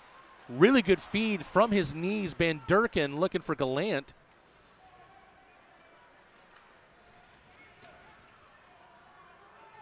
Good job there by Shinkarik to tie up Mania, giving some freedom from Kolatarsi on the puck. Gallant leaves it for Van Durkin. Van Durkin steps on the gas. Pad saves Skinner. Gallant with no mustard on the sandwich on the follow-through.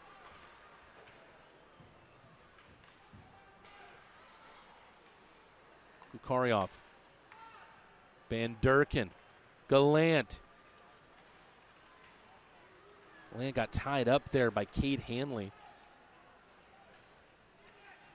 Hanley has impressed me. Still his first few games with the Thunderbirds. But I think he's been one of, if not the best defensive player for the Thunderbirds in this 3-game series. Icing against the Rock Lobsters.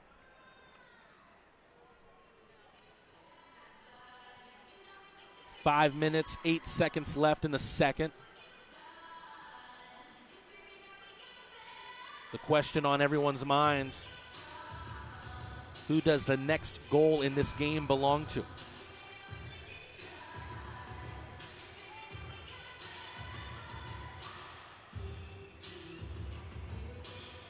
Some tired legs here on the ice for the Rock Lobsters after that icing.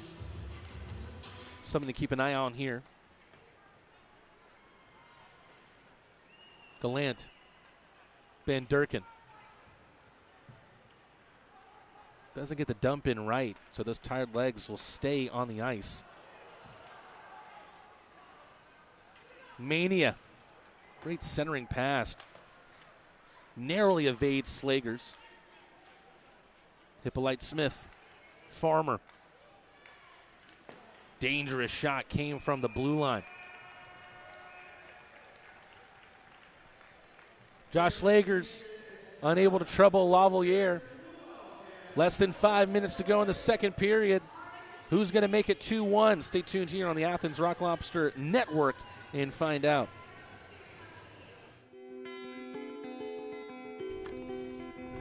Farmburger is defined by its mission, its farms, its team, and its family. In 2008, our co-founders gathered around a single idea: redefine the burger by bringing together a community of ranchers, farmers, chefs, restaurateurs, and eaters. Our promise is to strive every day and with every burger to uphold these core values to each and every one of you. We do that by holding ourselves to a higher standard. Grass-fed and grass-finished, that means our cattle are never fed grain. Our belief feeds our mission, and our mission is to feed you. Meet our professional team, where the best customer service is our promise. With over 5 decades of expertise, trust Stanfield to keep you comfortable. Schedule online at stanfieldair.com. Dreaming of warmer weather here at Akins Ford Arena on the Luau Cam, brought to you by Terrapin. Both teams making their way out on the sheet.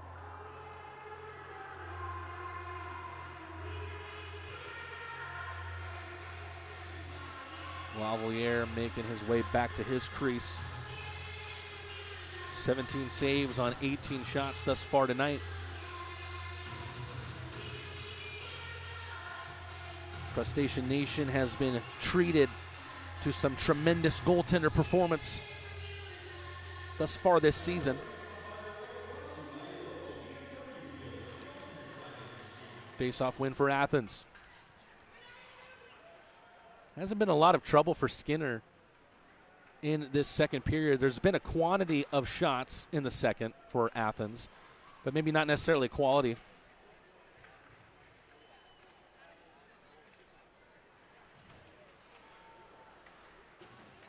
Shinkarik just getting it away from Hippolyte Smith. Milan, nifty move at the line, somehow keeps it on the end of his stick. Mack, turnaround at the goal line. Skinner never saw it, but he didn't have to. Shinkarik, far corner. Off the skate of Milan to Schnapp. To Demke, followed up by Schnapp, who snaps it in and gives the Thunderbirds the lead back.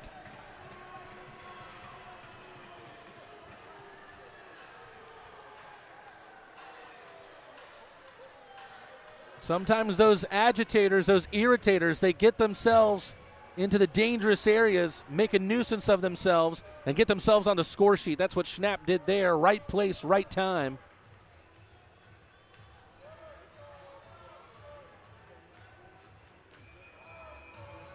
Rock Lobsters having to play from behind once again here at the tank.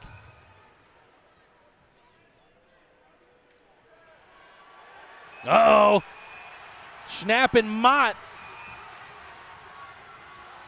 tangling up with one another, but the officials able to stomp out that fire quickly.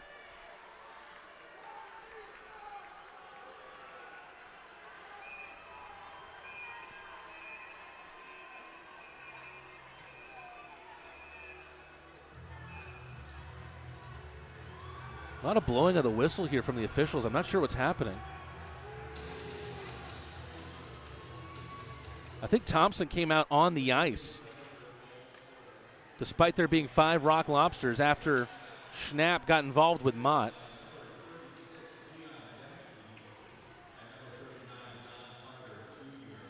Demke and Don Carter Jr. on the assist for the goal from Schnapp that gave the Thunderbirds the lead back at 2-1.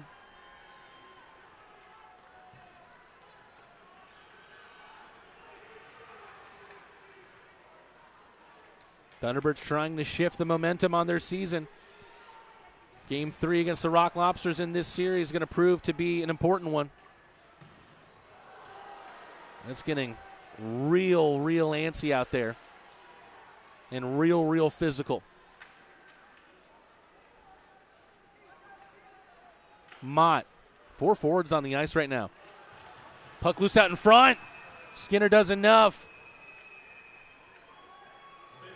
A little bit of how do you do between the two teams. Thompson getting in the face of Schnapp.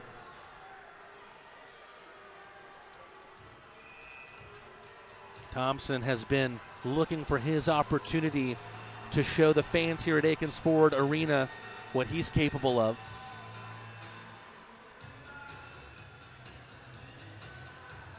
Still awaiting the first fight here at the tank on the season.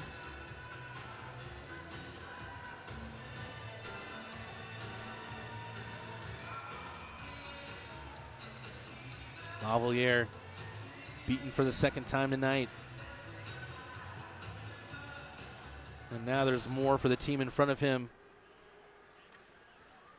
to be tasked with. Bukharioff gets tilt-a-whirled by Ford. Here he is again. Danny dangles. Danny tries to strike with the backhand. Deflects off a Skinner wide.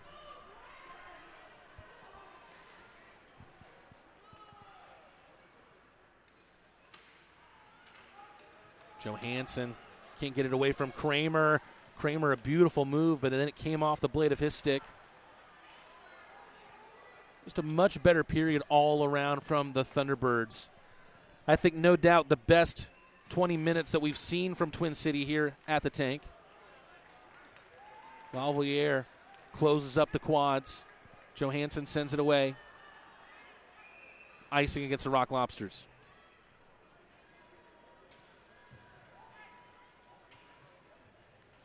Still 1:50 to go in the second for Athens to find an equalizer.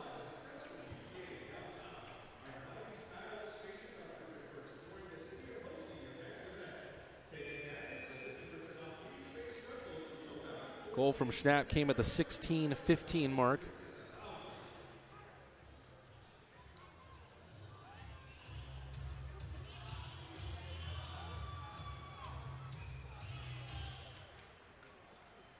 Johansson just body blocks Pastuca there. Hanley makes sure that it stays in crustacean territory. Van Durken. Croucher here on the right.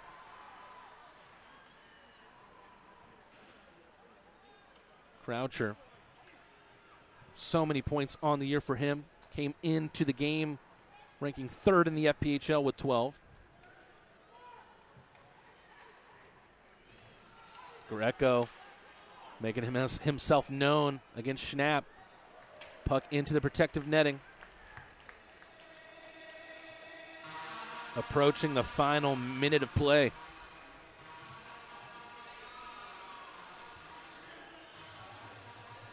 Feels like a performance that we saw similarly against the PD Ice Cats last Friday.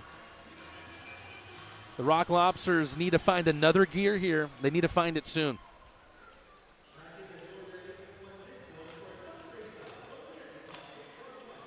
Ooh, Lavalier with a tricky save to make, but made nonetheless. Neely can't take it with him. Kolatarsi up ahead for Milan. Mack doesn't get there. Ford sends it quickly through the inboards to the far side. Neely didn't get a piece. Don Carter Jr. taken away by Mack. Milan through the skates of a defenseman. Shinkarik was there, but lost track of the puck. Kolatarsi the furthest man back.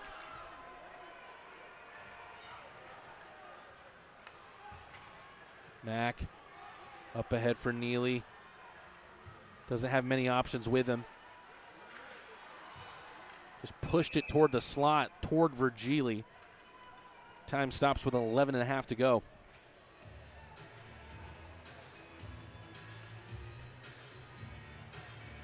Both leads tonight have belonged to the Thunderbirds. Despite the fact the Rock Lobsters have nearly 10 more shots on net.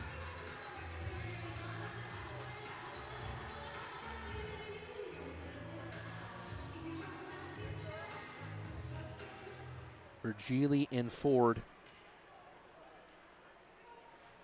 Final seconds dripping off the scoreboard here. Gallant tried to center it, went off the side netting of Skinner's cage. The Thunderbirds go into the intermission. First time that a period has ended in this 3-game series with a Thunderbird lead, and it came from a goal from Jacob Schnapp, who was in the right place at the right time. A review on the night thus far, what happened in the first intermission. Rock Lobsters having to play from behind once again in this game. And as we said earlier, Athens needs to find another gear in the third if they're going to want to try and at least send this game to overtime, if not win in regulation. Coming into the night, Luke Croucher was ranked 3rd in the FPHL in points, coming in 12 with this game, had 2 more assists last night. A brilliant debut so far for the rookie out of Newman University. A very, very unique profile in his social media presence as well as his presence on YouTube. And just an all-around charismatic and great guy. As always, during the second intermission, here's our Lobster Tales segment. Today's guest is Luke Croucher.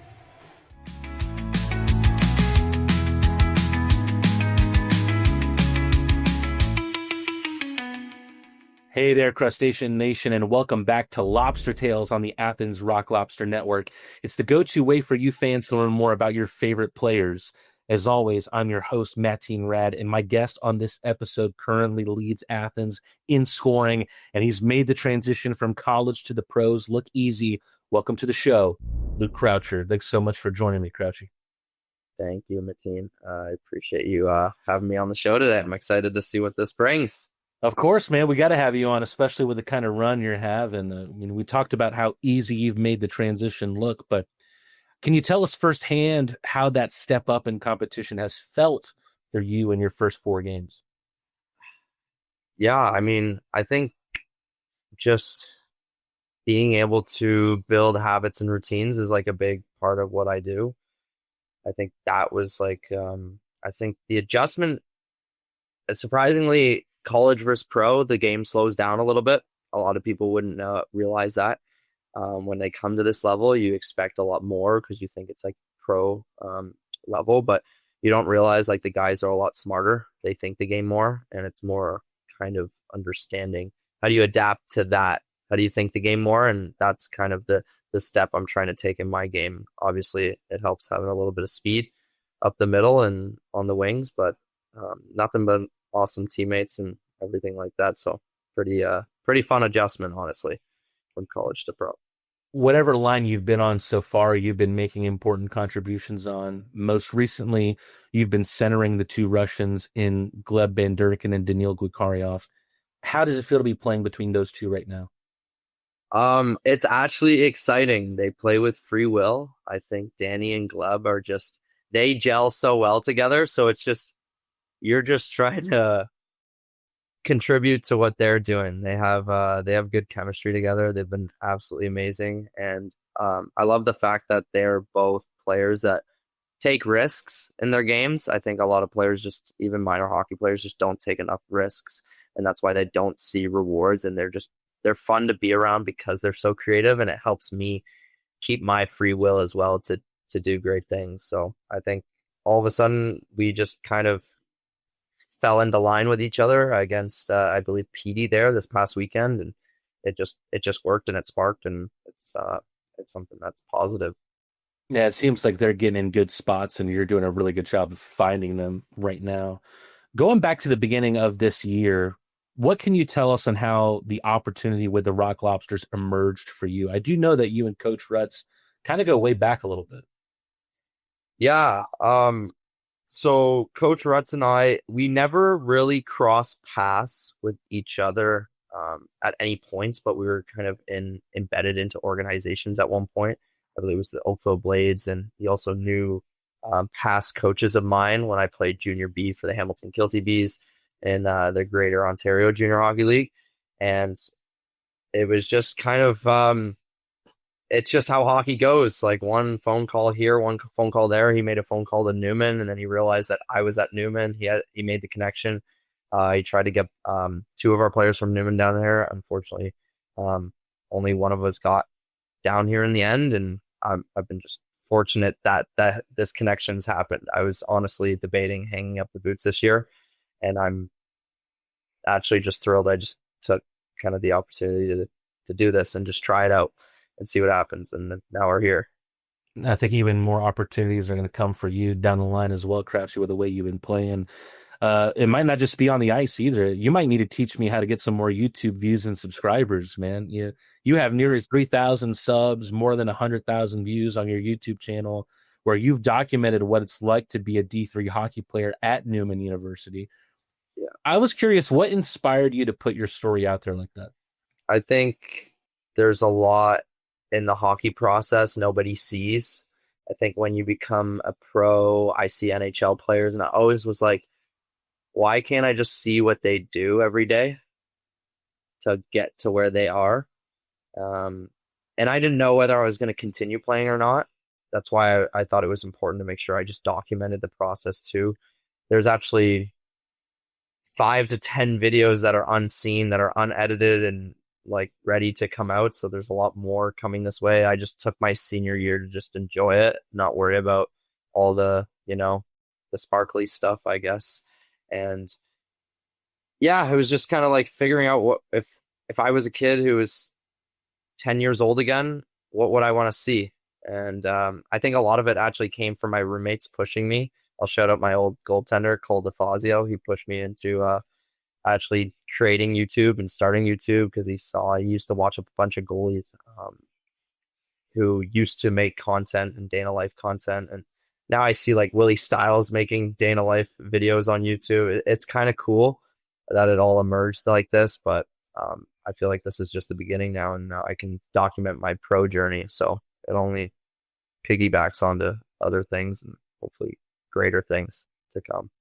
Well, it's good to hear that some of your teammates were motivating you, because I watched that first episode you ever did, and your teammates were kind of busting your chops at the time, telling you not to bring that to the game. Right now, Pregame, why not? What are they going to do? And if I score today, like 3 goals, what are you going to say? Okay. Then we're okay. Were you ever discouraged from continuing on, or did you just not let that kind of stuff bother you? Obviously, as much as people would like to say, hey, try and like cancel out the noise, it's hard to do it all the time. There's going to be players, teammates, coaches, whatever it is, has positive and negative views. And it's just realizing that is, I think, one perspective I had early on in the journey was like, is your regret going to be bigger, or is your fear of judgment going to be bigger? And once I kept reminding myself of that, it's like, okay, just pull out the camera. Nobody's going to care at the end of the day. They're going to chirp you day one, and then they'll realize that it's actually legit when it goes off. So it's trying to getting over that barrier, getting comfortable in front of the camera. It's like they don't see themselves doing it. That's why they kind of push off their own limitations to you or limiting beliefs to you. So that was kind of a big learning curve to me. So now that I'm kind of a little bit more established, it's been helpful, and everyone here has been super supportive of the process and encouraging. And I'm a guy who's very shy when it comes to behind the closed door. So I try to not to get in anyone's way and just document what I can do and what people see of me. So No, I think that's a really, really healthy mindset and perspective to have. And I think inquiring minds want to know, are there any plans for you to continue documenting your journey now as a pro player with the Rock Lobsters? Yeah, so I do have videos. So just like I've got 5 to 10 videos, college embedded videos, I did record our weekend in Indiana. I mean, some of our players might have not even known I've been recording in Indiana. I did let the boys know. I plan on recording this weekend, our upcoming weekend, our back-to-back against Carolina or Twin City here. So hopefully I can get some cool footage of the rink and stuff like that, and just walking around, seeing fans. And but it's trying to find a healthy medium of like, when do you bring out your phone? When do you not bring out the phone? Obviously, I'd love to have a camera crew following me around, but again, you don't want it to be a distraction either. So that's a big learning curve too, that I kind of have to continue. I mean, that sums up a lot of what you do off the ice. Let's get back to what's on the ice. And Crouch, keep in mind, I've only watched you play now for 240 minutes. But if someone were to ask me what I've seen from you on the ice, I would say, I bet he's really annoying to play against. The way you hunt pucks, you lead the forecheck. Even when you're pushed down to the ice, you get back up, the puck is still on the blade of your stick. I really don't know how you do it. How would you describe the game that you bring to the ice in your own words? Cool question. I mean, I got a mix of, if I were to imagine a player, I imagine 4 players. I loved watching Mitch Marner when he played for the Maple Leafs.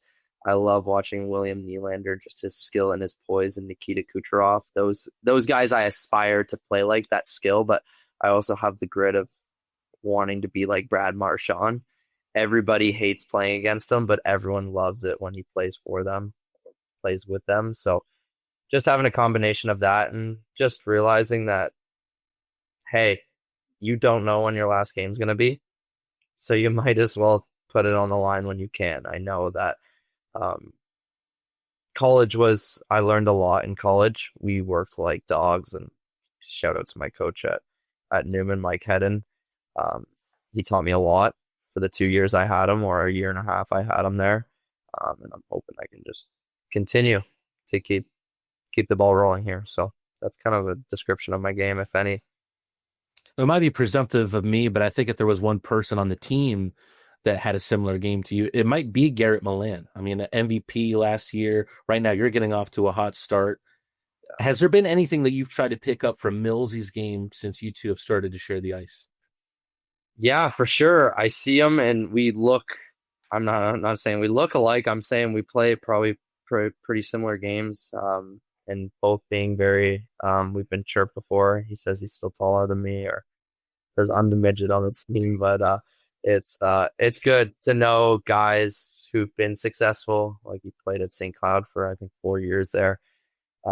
He's played his time in the Coast or the SP, and he's won in different places. And I always try to pick guys' brains, or even just watch them on the ice, what their habits are, what they do with the puck. How do they move off of the puck is more important for me is seeing what their habits are like, and then just when I get the chance to talk to them, just pick their brains of what their experience was like. What would they have done differently? What would have they continued to keep doing? What would they, still have done today? And I think even Nielsen too, Eric Nielsen, who we've acquired too, Shinks, older guys that have just been through the process. I was just on a car ride home with Joey. I still don't know how to pronounce his last name, but Coley. All great guys on our team, but cool to pick their brains just to see what their process is like and what their perspective's been, because they've been through the whole process. So just continuing to learn. I think if you just be a student of the game, that's all you can ask for. Perfection or progress over perfection. I would tell you that it's Kolatarsi, but I feel like I just ask guys, hey, is this how you pronounce your name? And they just say, yeah, no matter what I say. So I couldn't say for sure if that's the case. But right. Coming off this past weekend, you're just coming off your first ever home game at Akins Ford Arena. I know there was the scrimmage a few weeks before that, but different atmosphere, of course. What are your first impressions on the atmosphere, the fans, the facility, in the building that I call the Tank? The Tank. I love that. I think that's the first time I've heard that. That's I think it's exactly what it's like to play there. You don't realize you get the SEC type football fans in a hockey arena. We went to Kentucky the other day, or the game Georgia versus Kentucky 2-3 weeks back before we went to Indiana. And to see 93,000 in that stadium, or however many there was too many to see. It's crazy. We almost get that mentality inside the rink. So even if it's just a stick off the glass, people are still learning the game of hockey down here, and just everything that we do is exciting for them. And that's huge for us to know that we have that energy. That's a little bit of the here, the now, and the future. Let's get back more to your roots. I knew you grew up in Ancaster, Ontario, within the city of Hamilton. I mean, you already talked a little bit about Marner and Nylander. Does that mean you most likely grew up a Leafs fan? 100%. And don't get me wrong, I love Austin Matthews. But yeah, through and through. I used to be a Patty Kane fan. Loved my Sidney Crosby and Alex Ovechkin growing up, of course. Used to be a Washington fan growing up just because I love scoring goals. And but had to bring it back to the roots at one point or another. I mean, that kind of answered my next question, as if there was a player that you watched growing up. Sid the Kid, Ovi, obviously, those are really good answers. But otherwise, childlike instincts. Halloween night coming up on our Friday night game. Were there any memorable Halloween costumes for you, either as a kid or a college player? Maybe you went as Sid the Kid for Halloween one year. No, you know what? It'd be funny, a hockey player going as a hockey player, right? Never got the chance to do that. I'm going to be honest with you. Most nights in Halloween, I think I can only really remember a few. Maybe it was a Power Ranger once, but most Halloween nights we'd be either practicing or playing. That's just how it's like in Canada. Halloween's not treated as a vacation. I do remember just a photo of more my parents. They used to be M&Ms together. I think that was cool. And having a long distance girlfriend, I bring that back, but that's about it. Nothing crazy. Not that I can remember of. I'm trying to decide whether or not I'm going to have a costume in the booth. I don't know. I don't know if it's worth spending the money on a costume just to have. I'm seeing anyone wants to go Lobsters with me. If players showed up to the rink as Lobsters Friday night, that'd be memorable. And then I'll go out in the city of Athens after, and they'll know the Lobsters are out. Everybody will know. Everybody will know. Luke, we're going to play a quick game together. What I want to do is ask you some quick rapid fire questions. You're going to answer those questions with the names of one of your teammates. I'm calling this one Lobster Roll Call. First one I want to ask you, if one of your teammates were to make day in the life content just like you do, whose content would be the most entertaining? Entertaining. All right, my roomie said I should shout him out today, so I'll say Carter McPhail. I'm thinking about doing a day in the life just with him, watching my goalie day in the life. Maybe flip the camera one day. So I'm going to go with him. No stranger to YouTube content himself. Next question, who's the loudest guy in the locker room? This guy in the locker room. We got a lot of vocal guys. I was gonna say local. We got no local guys, but a lot of vocal guys. There's got to be a battle between maybe Michael Greco's got to be up there, right? Yeah, I was gonna say Greco, Garce, Millsy. They're all in the mix. I wouldn't say Carter McPhail's far off either. They love to chop it up. It's nice to see that McPhail isn't afraid of using his voice in his first few days as a pro. Who has the messiest locker in the locker room? Now that's a strict policy in our room. So if anyone's got a messy locker, you're getting fined for that. So I'm gonna say no one's really got a messy locker room. We keep the standard pretty clean. I'm not gonna throw anyone under the bus either. So all right, good on you. Who's the class clown of the team? Willie for sure. We love Willie. Absolutely awesome. The best. Yeah, there's just no doubt. He's just awesome to be around.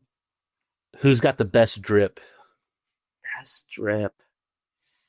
First guy who comes to mind is Picard. I saw him wearing a flannel the other day. He was looking good. We got some guys with good style on the team. I got to work off of it. Watch out, picks. Vogue is coming your way. Crustacean Nation, don't miss Military Appreciation Night next Saturday, November 8th, here at Akins Ford Arena, presented by Stanfield Air Systems. The Lobsters will hit the ice in special military jerseys, and every one will be up for grabs in our first post-game jersey auction of the year.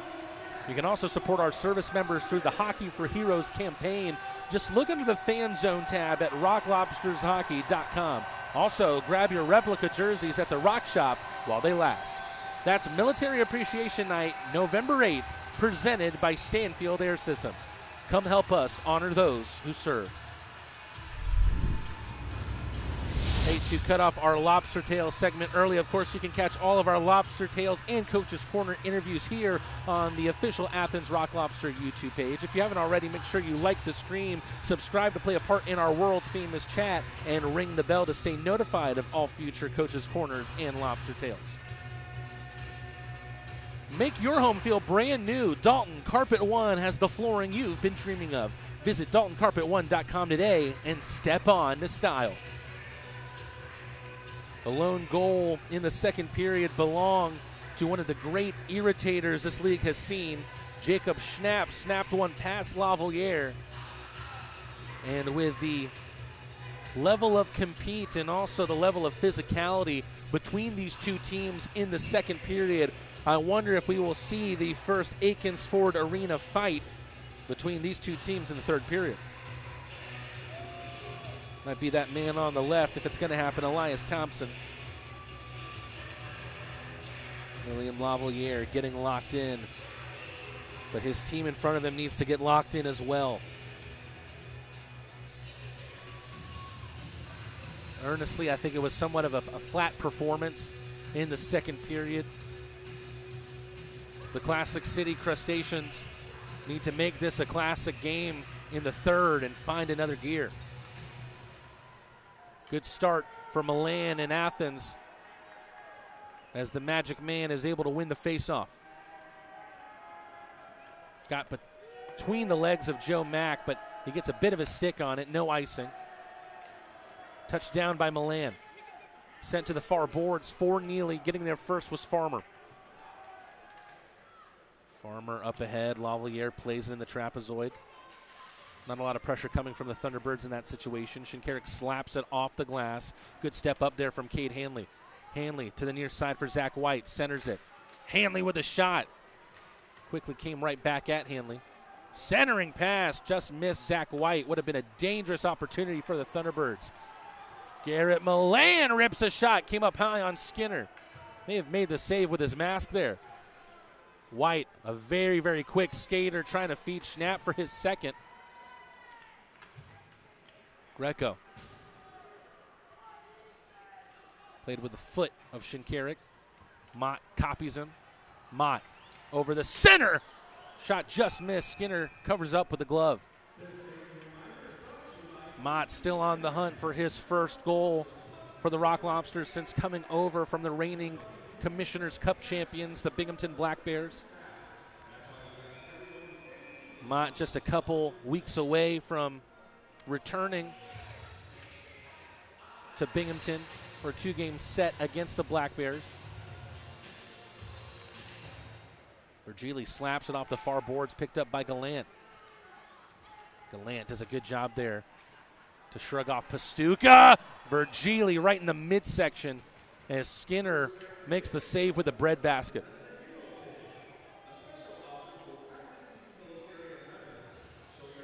There's a possibility as we see another shot of that shot from Virgili that we see both teams' undefeated run go tonight. Right now the Binghamton Black Bears are down against the Port Huron Prowlers. That game happening in Michigan. Virgili skates off the end boards, was able to get that one back with his skate. Loose pass from Johansson, but he's got it back on his tape. Up ahead for Virgili. Mott had to get back in time. Ooh, collision on the near glass. Getting the worst of it was Hippolyte Smith. Greco stops it at the line. Shot from a long way out. Skinner didn't have to deal with a lot of traffic out in front. Don't think Virgili and Hanley will send each other Christmas cards anytime soon. And that's a shame. I'm sure Virgili has his very, very cute dog on those Christmas cards.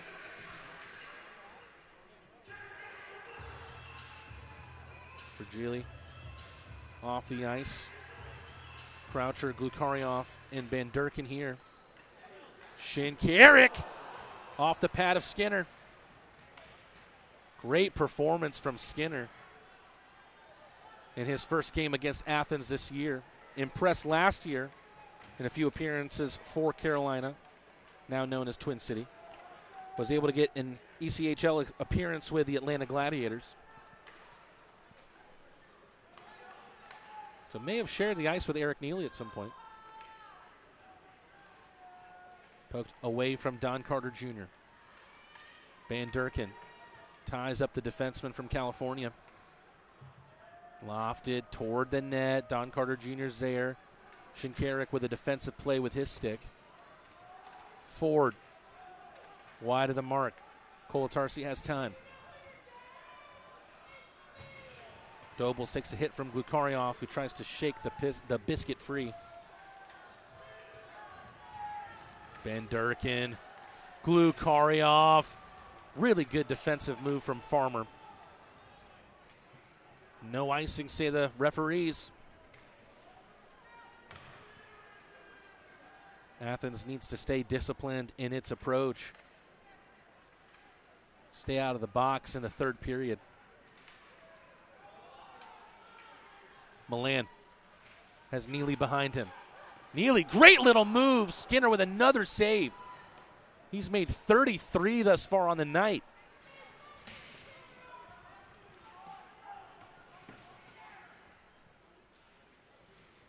Garcia. Neely can't keep it in. Roman Kramer with a stiff arm in the right circle. Kept it on the backhand, couldn't get the shot off. Milan again. Will Neely and Milan connect again, this time for a goal? Pad save, left foot of Skinner. Almost 4 minutes gone as the Rock Lobsters looking for a game-tying goal. Milan has the lone Athens goal on the night. The Rock Lobsters with 14 more shots than Twin City team. We saw these kind of performances for the Rock Lobsters last season where it just seems like a goaltender will stand on their head against Athens. And right now the Rock Lobsters are finding it difficult to tickle the twine past Skinner. Glukaryov trying to generate power with the backhand, difficult. Skinner 26 years old out of Billings, Montana. Last game came on October 24th for Skinner against Blue Ridge. Made 40 saves on 45 shots.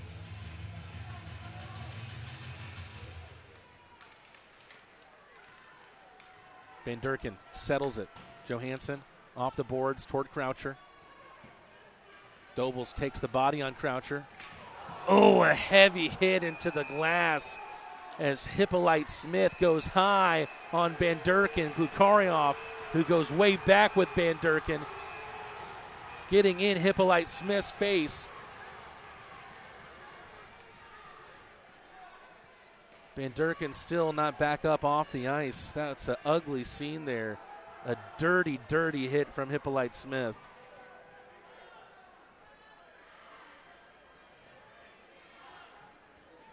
Glukarioff checking on his friend and countryman.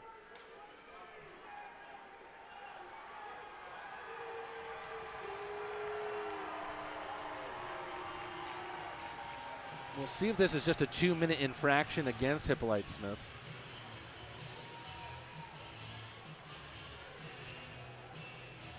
A nasty, nasty collision up high as Hippolyte Smith blows a kiss to some new friends behind the penalty box.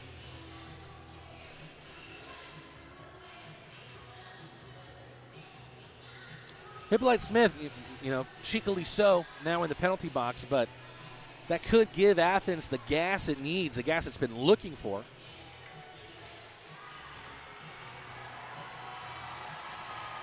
Interesting here, Dobles is joining Hippolyte Smith in the box. Are we going to a 5-on-3 here?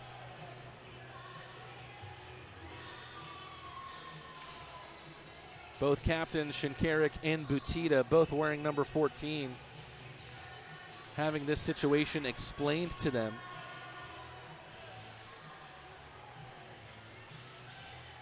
Hippolyte Smith maybe not realizing just how much he's shot his team in the foot, as it looks like it's going to be 2 uninterrupted minutes of 5-on-3 for the Rock Lobsters to try and find the tying goal in this game. Schnapp, Farmer, and Pastuca, the 3 on the ice to try and protect Skinner. As Athens, cheering on this Rock Lobster team, will try to give the fans $3 tacos on the Paloma Park power play. Early clearance for Twin City. Good start for them, but a minute 45 of 5-on-3. Milan has a lot of open ice ahead of him. Shinkarik. Gallant. Back to Shinks. Slides 1-2, Gallant. Waiting at the back door for Milan's pass. Unable to settle that puck before sending the shot towards Skinner. Shinkarik with a slapper. That one pops up on Skinner. That one may have loosened Skinner's mask. Tip on the pass from Shinkarik toward Milan. Good defensive play from Pastuca. Minute remaining on the 5-on-3. Mack, tremendous save. Gallant stops it with the skate. Milan this time with a slapper, misses the net. Generating shots, none have tickled the twine yet. Milan second bite of the cherry. Gallant loses track of the puck. Great move here from Farmer to just tie this puck to the boards. 2 men on him, but the Rock Lobsters still can't get it free. There it goes. Virgili back to Shinkarik. Joe Mack now on this near side. There it is!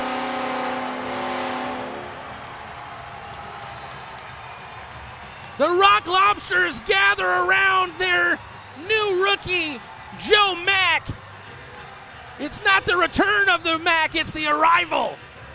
His first goal as a Rock Lobster makes it 2-2.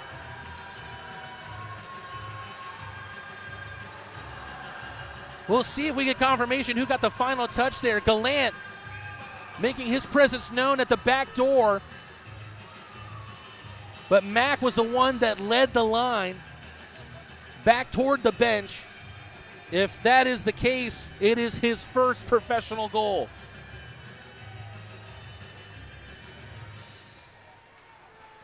So still 20 seconds of 5-on-4 now.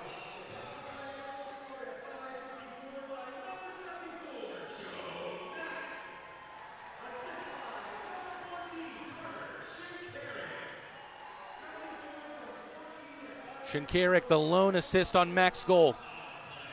Ben Durkin is back on the ice.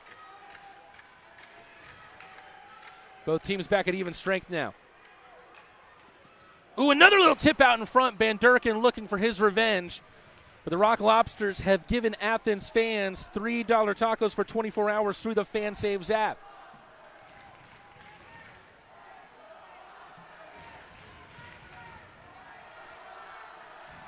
We have got a game on our hands. 40 shots for the Rock Lobsters. Still 13 plus remaining in this one.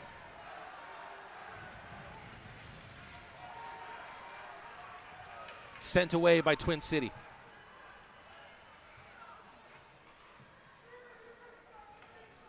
Colatarsi. Michael Greco. Milan and Mack, the goal scorer. Kaysen Gallant lets one loose. Not sure if that one took a piece of the net, took a piece of Skinner. Either way, the Rock Lobsters going back to the quadruple P. Lavalier to the bench. They'll get the extra skater. Johansson. Seeing Mack score his first Rock Lobster goal. He wants in on the fun. Delayed penalty here against the Thunderbirds. Skinner's lost his stick. Little knuckleball over the net. Hanley will touch. Rock Lobsters back to the quadruple P after scoring their first power play goal of the night and first of the weekend as well. Just what the doctor ordered for Athens. We go to a commercial break. When we return, Rock Lobsters back on the man advantage. Stay tuned here on the Athens Rock Lobster Network.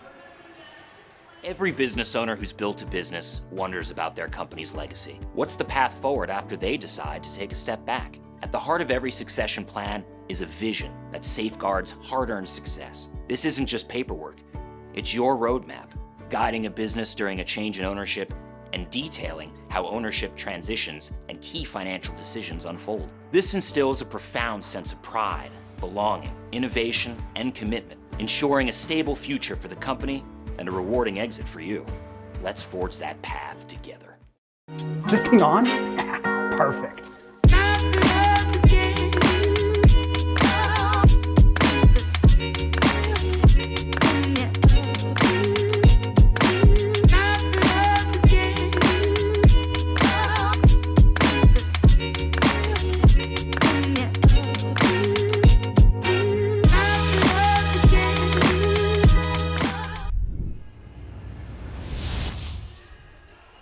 It's been a well-played game thus far for the Twin City Thunderbirds, but 3 penalties to start the third period for the visitors.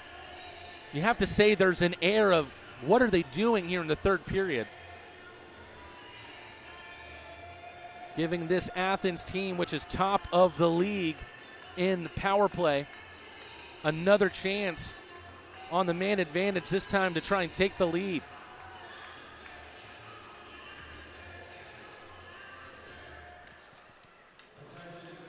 Good face-off win. Jacob Schnapp, the goal scorer to make it 2-1. In the box now for boarding.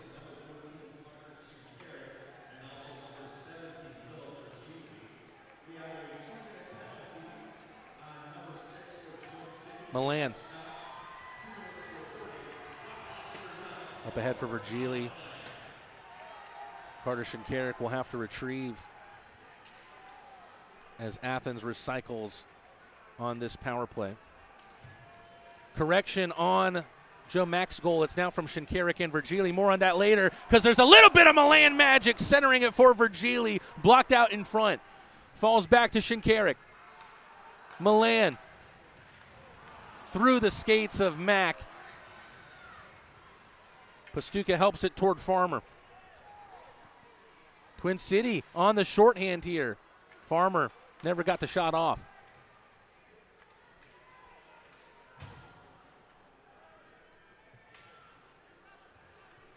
Took the 5-on-3. 2 penalties from Dobles and Hippolyte Smith for the Rock Lobsters to fire themselves back into contention, tie the game up at 2-2. Here's Neely, who has shown his veteran experience in droves this season. Almost did so once again. Misses the net.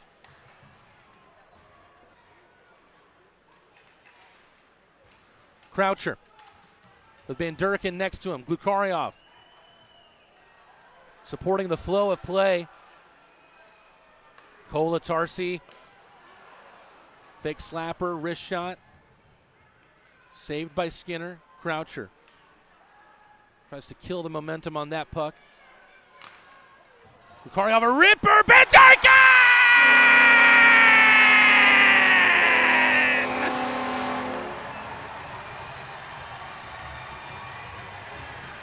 They tried to knock him out of this game. They tried to leave him on the ice. But the Moscow Mule strikes again!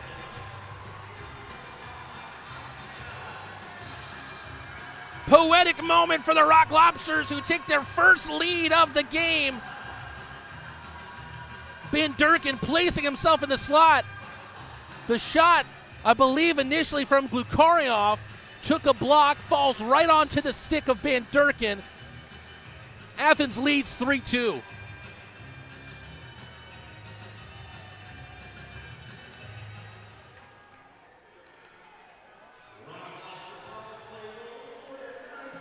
Gleb is a G. He has scored in 3 straight home games here at Akins Ford Arena. Glukaryov and Kolatarsi on the assists. That's point number 9 for Glukaryov on the season. Coming in 4 games, all of them assists.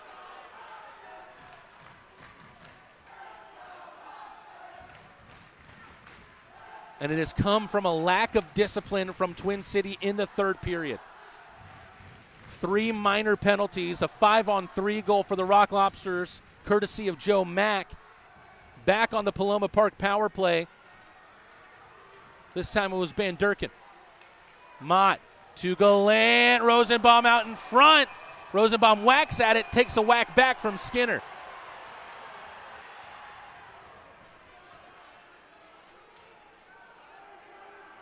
The referees have done their best to try and not have any extracurriculars out on the ice. They'll do so once again, this time much to the chagrin of the Akins Ford Arena fans here. Back to a commercial break. We've reached the sub-10-minute timeout, and Athens has a lead. The real G, Gleb Van Durken, makes it 3-2, first Athens lead of the day. Rock Lobster fans, this is Brad Akins. Akins Ford has led the way for years and keeps on growing. From offering the Southeast's largest inventory to being #1 in the nation in Ford truck sales, we're here to serve you. Want to customize your ride? Our Wild Willie's accessories team can make it as unique as you are. Make it legendary. Need service? Our fleet of over a dozen mobile service vans come right to you. Akins Ford and Winder. We really are closer and bigger than you think. Rock Lobsters, let's go.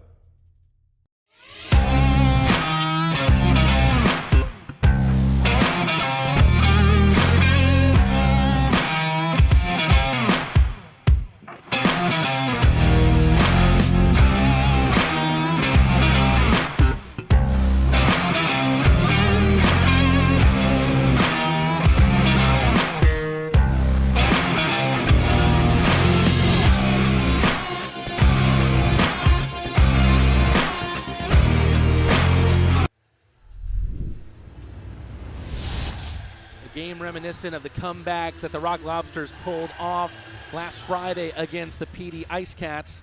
Now on their home ice, they have come from behind to take a lead with 2 third-period goals, both coming on the power play. The 5-on-3 for Mack, his first as a professional.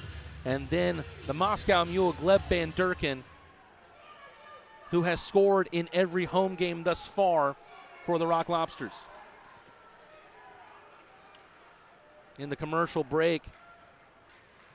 The Rock Lobster fans letting Dyson Skinner know what they thought about him. Won't affect Skinner too much. He's a real professional who has seen some higher leagues.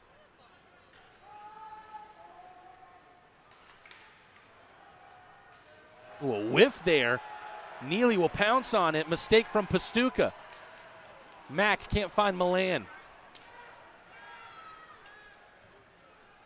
Hippolyte Smith, who will need to make amends for his team, had that penalty earlier on, and along with Dobles, that sent the Thunderbirds down 3-5 and on to the penalty kill.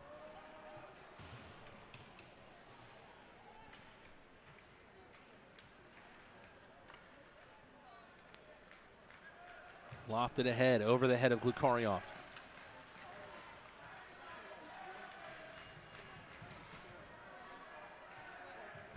Pinned up in front of the Athens bench.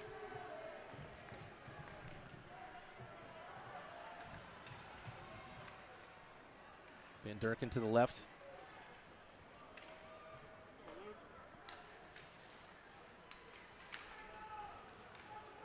Up ahead for Don Carter Jr.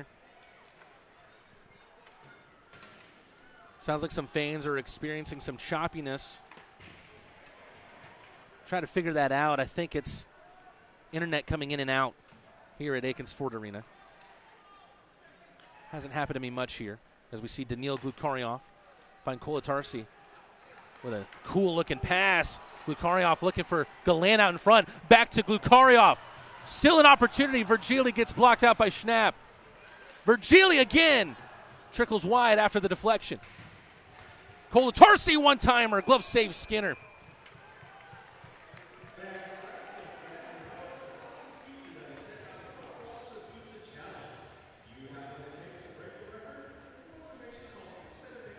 Trying to keep an eye out for the connection here.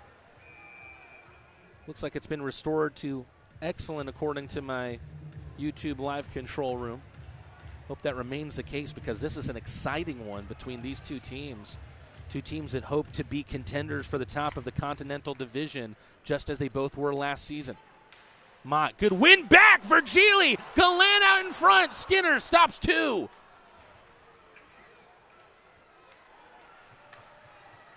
Gallant, Mott, quick pass to the left for Virgili, back to Mott. Athens, a torrential downpour on Skinner in the third period.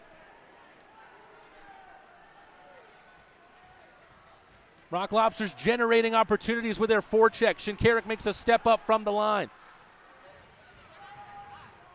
Gus Ford up ahead. If there's anyone who could do damage and even up this scoreline, it's him.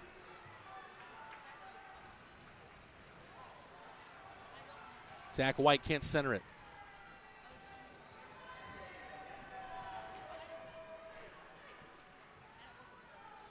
Shinkarik, silky in his skating, dumps in.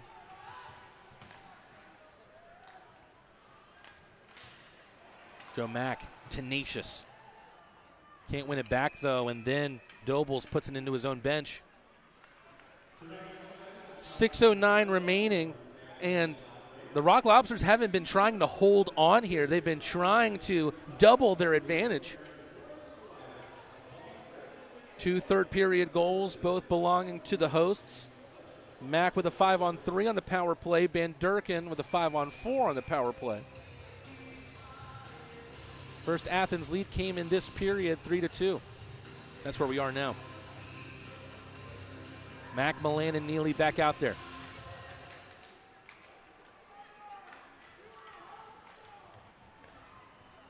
Once again, put right back into the bench by Hippolyte Smith.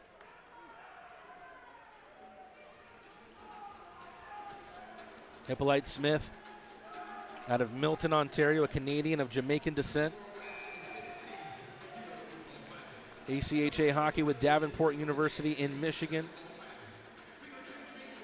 Last season played 54 games with the Mississippi Seawolves. New franchise in Biloxi this year with the Breakers. Garcia had to turn his whole body around Milan. somewhat lucky there not to put it in his own net past Lavalier.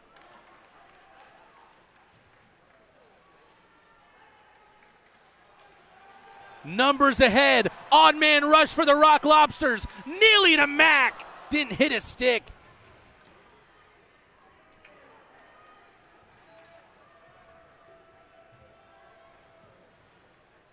Lavalier stops the puck in its tracks.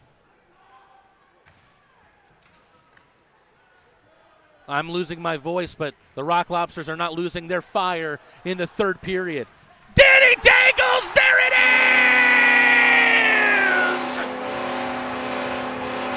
Glukharov puts the scope on the Russian rifle and sinks out the top corner. 4-2, good guys!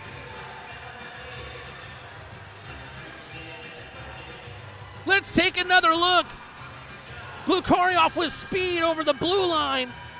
Gives a little shake of the biscuit, then puts it in the oven past Skinner. Entices Skinner out of the crease, and that frees up the corner for Glukharov to shoot into. The Rock Lobsters have turned this game on its head.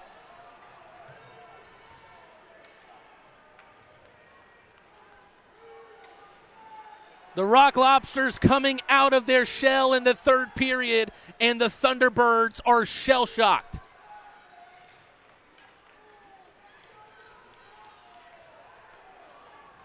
Glukharov with his 10th point in 4 games, but that's his first goal.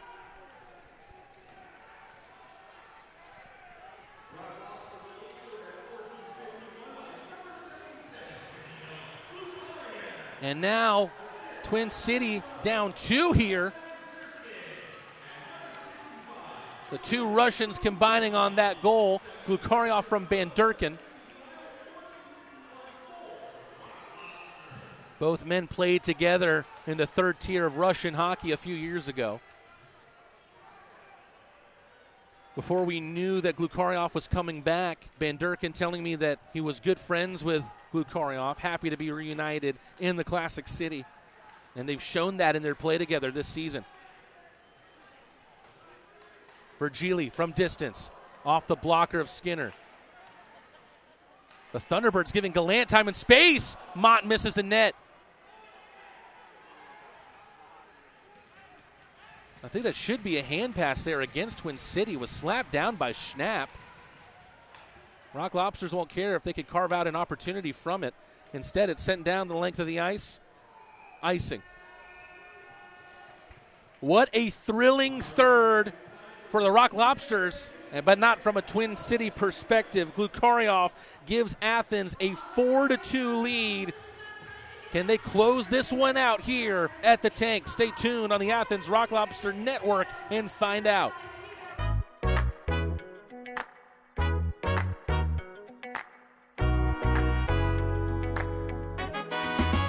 As a hockey player, my health is everything to me. When I got injured, I didn't just worry about missing games. I worried about my future in the sport I love. From the moment I met you and your team at Piedmont Athens Regional, you gave me confidence. Your expertise, your care, your support, it all reassured me from the very start. Because of you, I've been able to recover, rebuild, and get back to playing the sport I love. Can't thank you enough for what you've done for me and my future. Your help means the world to me, and I'll always be grateful for your part in keeping my dream alive. Thanks to Dr. Graff and Piedmont Athens Regional, I get to keep playing the game I love.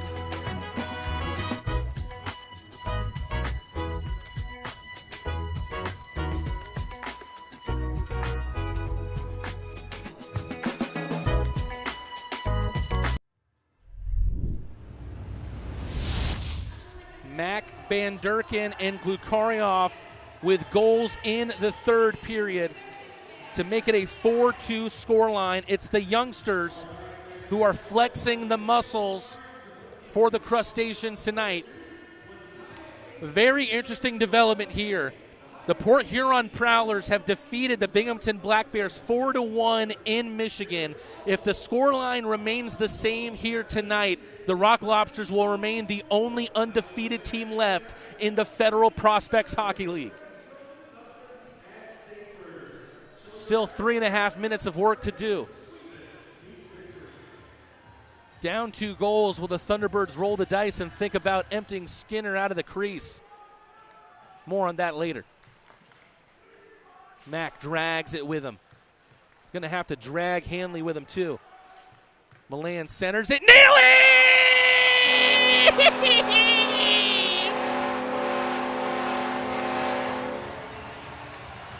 We've seen this combination earlier tonight, but this time it's Neely, not Milan, who's the beneficiary of the chemistry between these two veterans. Look at this. Mack down on the ice, still gets the pass off to Milan like a heat-seeking missile. Neely puts it exactly where he needs to.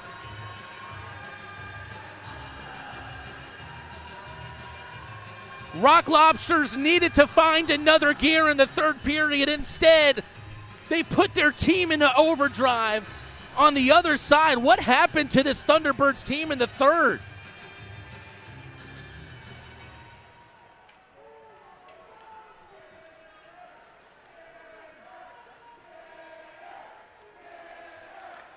The chant is Skinner from the Rock Lobster fans. Gallant. Shot, a good blocker save. Eric Neely with his 4th goal as a Rock Lobster, his first on home ice.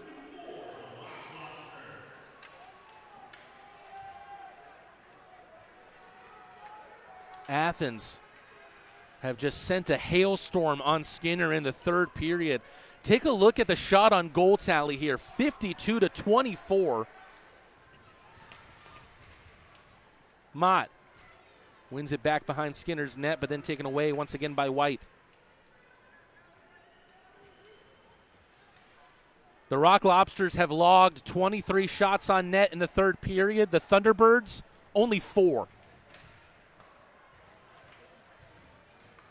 And Skinner, who entered this period as potentially the first star of the night, now has had 5 scored past him.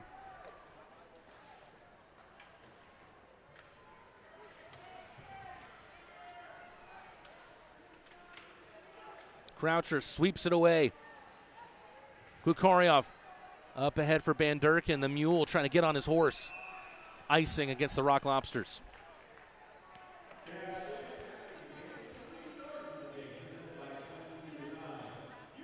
Don't think there's going to be enough time here for the Thunderbirds to pull off a miracle, but you never know.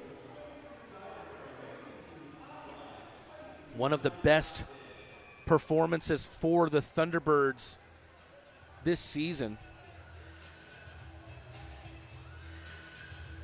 at least through the first 2 periods. But the barometer has changed in the Rock Lobsters' favor. 4 third period goals.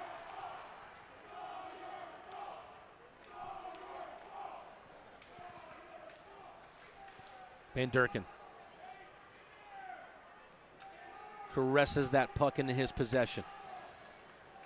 Trying to split the seam was Greco. It does fall for Croucher.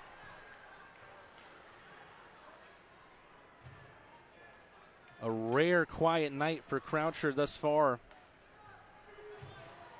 Milan tries to toe drag it, followed up by Glukaryov. Danny dangles, Skinner covers it up. We've seen that a lot from Glukaryov in the early portion of his return to Athens. So good at driving the net. And even if the puck comes off of his stick or it's poked away from him, it seems like there's always a Rock Lobster nearby knowing that Danny's the danger man.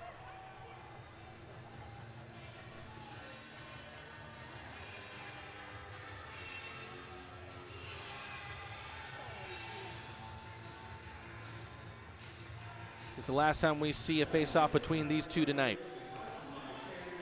Ford gets the better of Milan on the draw. Ford just a point tonight. Quiet night for him. As a matter of fact, his 5-game goal streak in which he had 7 goals in that span was snapped last night. Zach White not giving up. Good play. Couldn't trouble Lavalier. Milan. We talked about how Lavalier was locking in for the third period. He hasn't really had to be locked in the third period. Has not seen a lot of shots.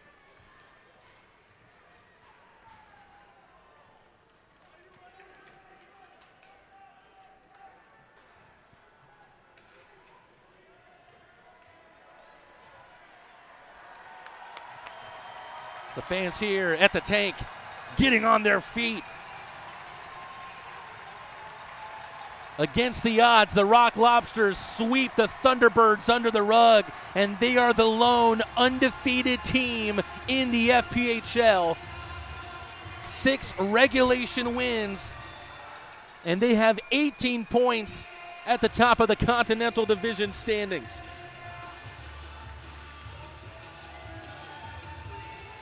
As we see the victory lap for Athens, let's take a look at some of the scores around the FPHL. The Port Huron Prowlers defeating the Binghamton Black Bears 4-1.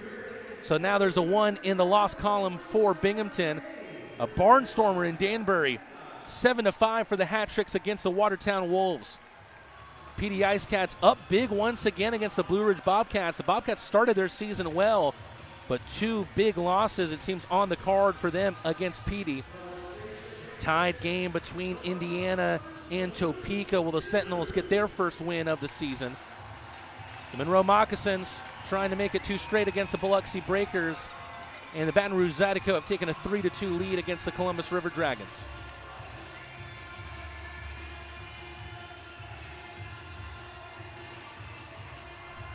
This game was at a 2-1 Twin City lead entering the third period. The Rock Lobsters did not have the energy they usually have in the second period. They came out with droves of energy in the third. A lot of that was self-induced by the Thunderbirds and the penalties they were taking. A 5-on-3, Joe Mack scores his first as a pro, as it trickled off of Skinner and in. Gleb Van Durken, 3 straight home games and 3 straight goals in those games for Van Durken. He took the team's first lead at 3-2 at the 9:32 mark of the third period. Daniil Glukaryov with his 10th point of the season, but his first goal, he was able to find the top shelf past Skinner to make it 4. And almost 2 minutes later, Eric Neely, who scores his 4th goal, but his first on home ice, his house with his family, his child, and his wife, just about 30 minutes away from here. He put the cherry on top for the Rock Lobsters, made it a 5-2 win for Athens, who stays undefeated on the year. And now it's time for the 23 design 3 stars of the game.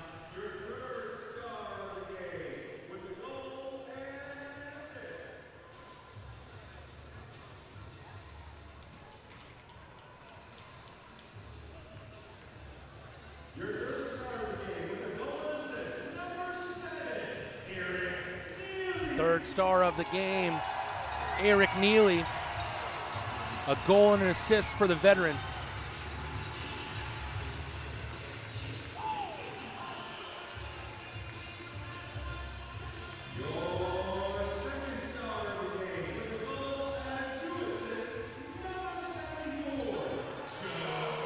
Joe Mack, a goal and an assist for the rookie. His first goal as a pro, tied the game up at 2.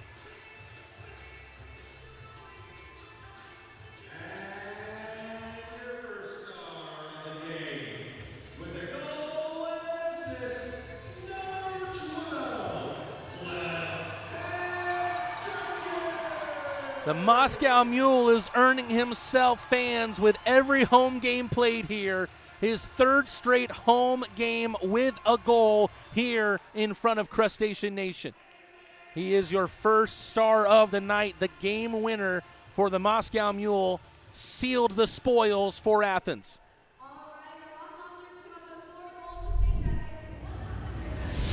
Well, Rock Lobster fans, with the loss of the Binghamton Black Bears tonight and the Athens Rock Lobster come from behind win in regulation, the Rock Lobsters have the maximum amount of points through 6 games played. That's at 18, and they are now the only undefeated team in the FPHL. Another poetic come from behind win, as it seemed this team rallied behind a dirty hit on Gleb Van Durken up high from Noah Hippolyte Smith. Along with Luke Dobles, the team goes on a 5-on-3 power play, scores through Joe Mack's first as a professional. It was a torrential downpour here in the tank ever since then. The Rock Lobsters win 5-2. We take a look at what's ahead for the Rock Lobsters as they will welcome their division rivals. Maybe not much in terms of compete level if you're looking back to last year, but the Monroe Moccasins are a much better squad on paper than they were a year ago. The Rock Lobsters welcome the Snakes into the tank with games Saturday at 7:05 p.m. and our first Sunday matinee. You're going to want to be here for both. Sunday at 4:05 p.m. You know what it's like when the Rock Lobsters get their claws on the Snakes. We're going to want to either see you here on the YouTube chat on Sporfy, or there might be another place where you can watch the Rock Lobster game on Sunday afternoon. More on that. Keep your eyes peeled on Rock Lobster's social media this week. But this was one to remember. A come-from-behind win, 5-2. The Rock Lobsters take the spoils against the Thunderbirds and stay undefeated, the only undefeated team left in the FPHL. On behalf of the Rock Lobster staff, this is Matt Rad saying so long from Akins Ford Arena. The Rock Lobsters win.